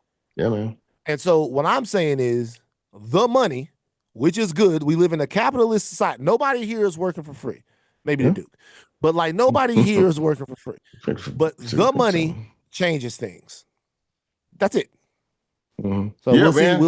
We'll see when the next batch. It's not gonna stop. We'll see when the next batch. Yeah, well, I hope they find ways to eliminate waste amongst those really high up jobs in the athletic departments and stuff. I hope they do that. That would be great. Yeah, we'll see what happens. Next story, Florida A&M. This is an academic ban that they have, but they have created a portal loophole because of the academic ban. So you have players that are basically open season. The portal is not open, but you have players because of the academic ban that can be poached from this roster. This is a story that Joel also sent us. Joel, your thoughts on this as well? Did y'all not have any thoughts this week? Okay, I don't want the floor. It's supposed to be a show. Not all the links are meant to be put into the show. Hey, look, we need headlines. It could just be a conversation point. I'm trying to start conversations, and I'm trying to start conversation with you about this. I want to get your thoughts on it. I love a loophole. I love a portal loophole. Yeah. Well, I think it kind of stinks for FAM. They used to be the gold standard of HBCU football programs. It has a proud tradition and legacy. And the fact of the matter is that these APR penalties tend to hit HBCUs disproportionately. There's reasons for that. Like FAM is taking athletes. FAM is taking athletes that probably don't have very many other options. Right, in a number of ways. They also have a postseason ban, they have a postseason ban. Yeah, man. And so I have a whole thing about like tying academic eligibility to athletics participation that I'm not going to get into here. But it just sucks, man. I feel bad for FAM. They've had they've had just problems with the administration. They got a new school president that was installed by Ron DeSantis. There's just a lot of shit going on there, man. And beneath the surface, like HBCUs are in a lot of trouble, man, on a lot of levels across the South. And this is like one of those things I look at. And it's one thing. It's a football team that's facing a postseason ban and whatever. But in diminished practice time, they get to practice less now because presumably that will help people to graduate. Right. But it's a real perilous time for HBCUs right now, and I think this is just a sign. It's just a little symptom of a deeper sickness that is going on, and I hope they'll always be here. I wish they were healthier. Yeah, I mean the HBCUs, like if in case people don't know, HBCUs have been systematically underfunded, even the ones that are land grant universities, like since the time that they've been around. Like it's so I could go into a whole spiel about the reasons that the HBCUs were started, why the HBCU exists, and then the intentionality of underfunding the HBCUs. We'll say this though. One of the most valuable things that exists at the HBCU is the football program. And one of the most valuable things that exists at the football program is the football player. And what used to happen was you would bounce from LSU. There was a receiver, a couple people actually, receiver named Michael Haynes. Yeah, it was a dog, right? Ends up playing at Southern, bounces from LSU, goes to Southern, right? Sure, there'll be some guys like that now. But now what you're going to see is every single one of these guys that exist at these programs become, I mean, now they will be harvested. Going from HBCU to a PWI, right? Right. They will be harvested now. And like for schools that were already struggling to, and had a resource that was very valuable, it's just a matter of time before it's gone. Yeah. It's it's kind of similar to like the Cal thing. It's a symptom of a larger problem, which is why it's a story there. Last or a one, larger reality. Maybe it's not a problem. Hey, they have wrong. Well, I mean, look, man. I mean, the thing about higher education right now is that it's in a really bad state. Like, the University of Oregon was talking about having to make a lot of cuts just today, right? Like that they're in financial trouble and they may be facing wider layoffs. Like the problem with higher education in this country is because a group of politicians are starving these universities. They're cutting because they resent them. They don't like them as centers of power and influence in this country. And so, so it's, HBCUs, which were always getting dogged out and treated, always got the relative scraps. They're being treated accordingly in this environment. So, I mean, higher education in this country is a concern. And I actually think one of the sad things is that football and basketball fool us into thinking that like there's this robust academic culture in this country and that we prioritize higher education when in actuality they are decaying right now. So, anyway, but we don't, I didn't mean to get that. I don't know why that happened. I'm sorry. Well, but like not to be anti-capitalist again, but one reason why why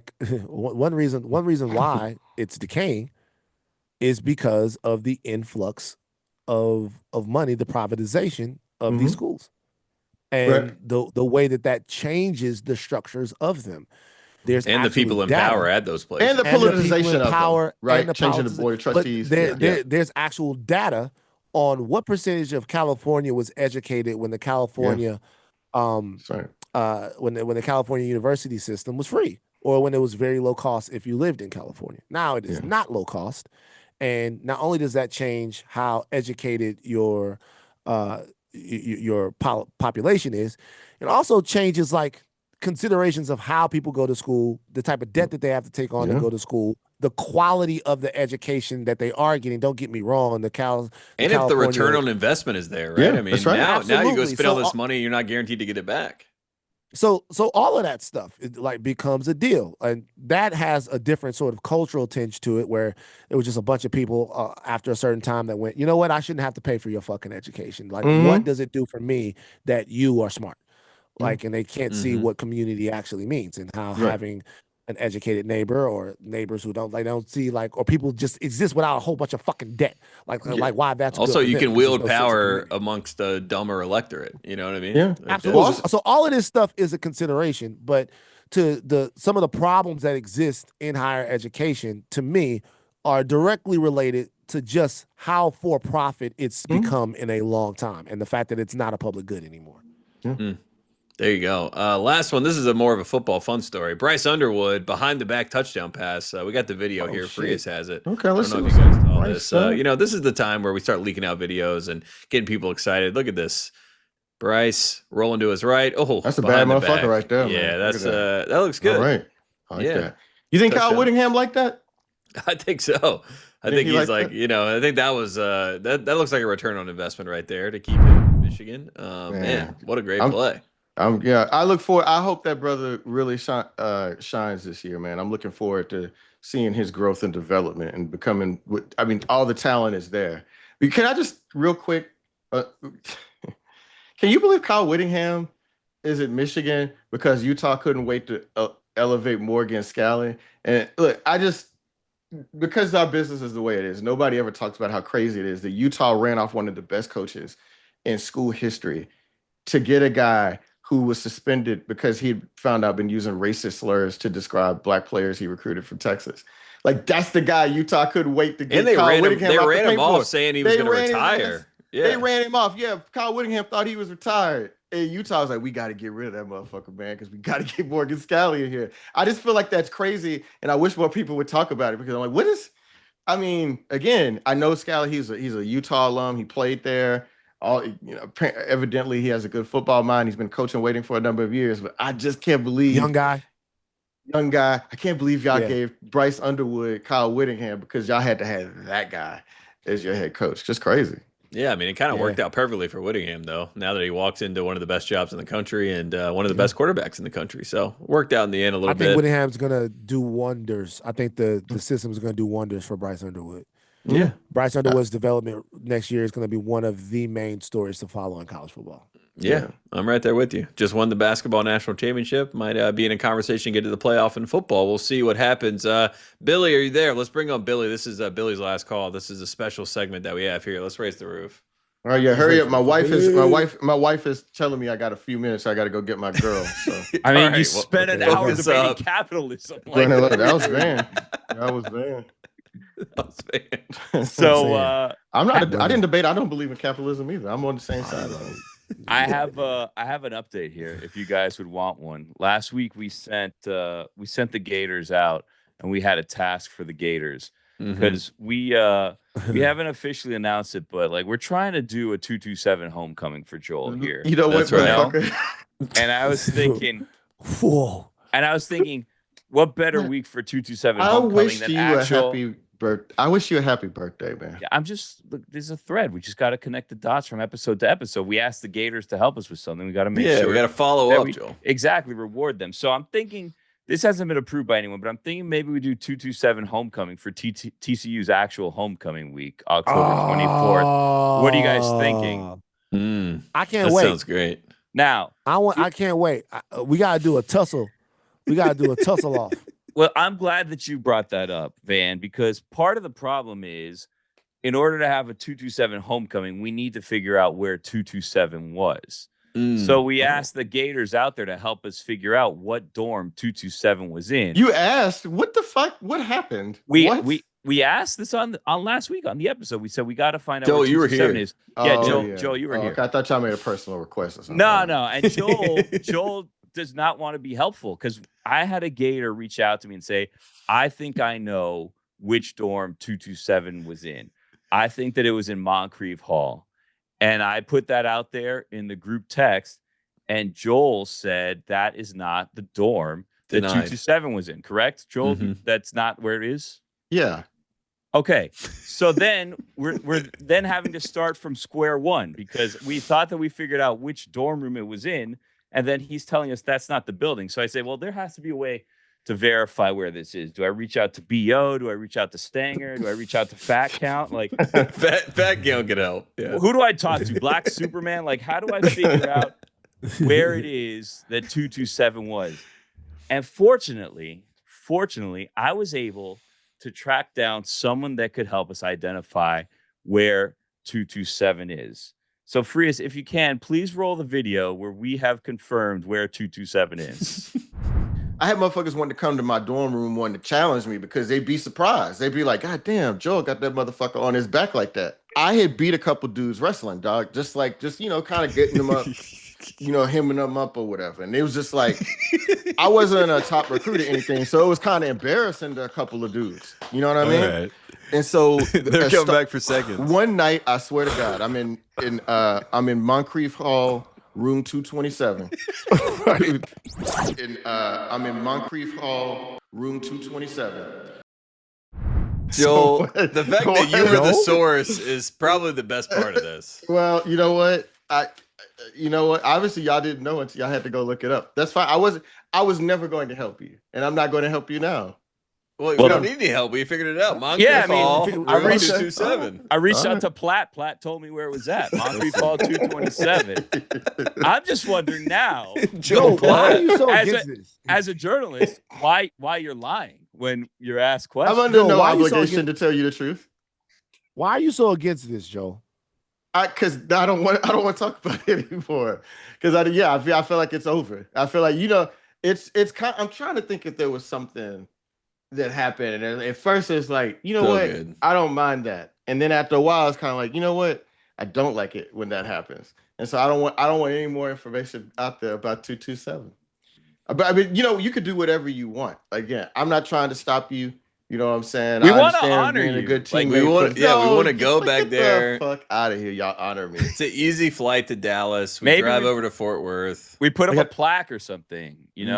Tussle territory, something like that. I think we should do the pod in 227. I think we should go there, knock on the door, ask him if we can take over. That's the answer, bro. Maybe Joel tussles with the people that are living in 227 We'll talk about right this now. on the text, and I know it'll be a one-way conversation. Okay, let's try. Well, you lied on the other text. Honestly, a little hurt by the fact that we're trying to do. I don't know if there's any TAs at TCU listening that can get us access or maybe connect us. Maybe a listener.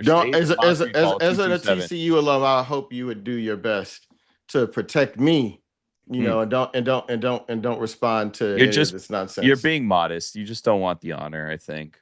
Joe, did you know a little history about Moncrief Hall? Oh, no. I don't want to know. Oh, no. Hey, look, my daughter, man, I got to go get her. Dog. Better or worse than Got to get to a playground. Oh, it's better. It's better. Moncrief Hall was built in 1988, and according to TCU Resident Life, that is the same year that "Never Gonna Give You Up" by Rick Astley hit #1 on the charts. Okay, what a fantastic fact right there about TCU. Just got rickrolled. You got rickrolled. It's true. It's true. It's like Moncrief Hall, man. It sounds like a move when you're tussling. Hey, man. Rickroll. Fat count roll. Fat count rickrolled the shit out of you. Shout out to my nigga Fat Count. That's a real name right there, brother. I think if we go to TCU and we do a podcast in 227, that might be the biggest show we do. Yeah. I think let's go to Dublin. I'll go to that. Also, let's go. I'm done. The show's gone on long enough. Joel, the fact that you outed the whole situation. I didn't out shit. I just said that I wasn't gonna help. I wasn't gonna help Billy with this, and I'm not going to now. You did help Billy. Yeah. You had the video. Yeah, you did it. Okay. Well, it's like Joe, you did it, bro. Okay. It was Joel in the past. Again, you all clearly talked about this on another text thread that I wasn't involved in. No, we didn't, bro. Yeah, you did. Yeah, you did, Doc. You said it's the top of the show. We got something special. Whatever. This was Billy's last call. Yeah, this when you all are not responding to me on our main thread that we're supposed to be discussing the show. Y'all are coming up with shit like this. Moncrief Hall 227. Mm-hmm. Maybe a live podcast. All right, Tate, let's go because I need to go see I got to go get Lonnie. All right. So you gotta raise it for Moncrief Hall. You gotta raise it for Moncrief Hall. I'm not gonna raise it. Joel. I only stayed in Moncrief Hall for one semester. Maybe two, one semester. So a lot of tussles. What a semester. Just think how many tussles, though. Think about how many tussles, bro. Think about how many tussles happened there. No. Hey, I gotta go get my daughter. Remember the hall. Y'all care about my daughter, always baby? Remember the tussle. She just turned 19 months the other day. Shout out, Lonnie. Very special. Shout out, Lonnie. I love that, but that's 19 months isn't something we celebrate. 18 months is a year and a half. 19 months is a year and 7 months. Who celebrates that? What are we talking you do every about? month. You do every month until they turn 2. But you had an actual birthday for your son this week, and you're celebrating 19 months. I mentioned Desmond. Happy birthday, Desmond. Desmond, I will do that. Yeah. Aries. Yeah. I'll do that. I mentioned Desmond on the show last week. Lonnie's birth. We mark it on the 14th of every month. So let me go get her. Is it on the 14th, or you just mark it that day? Which it is on the 14th. Okay, good. Are y'all ready? What's happening? I thought that was a nice way to wrap it up. We got a mystery solved here. Shout out to the tailgaters, and shout out to Joel for giving us the information. We appreciate him. Shout out to Bill Bellamy for coming on the show. Great times. Appreciate everybody out there for watching the show, and we will see you all next week.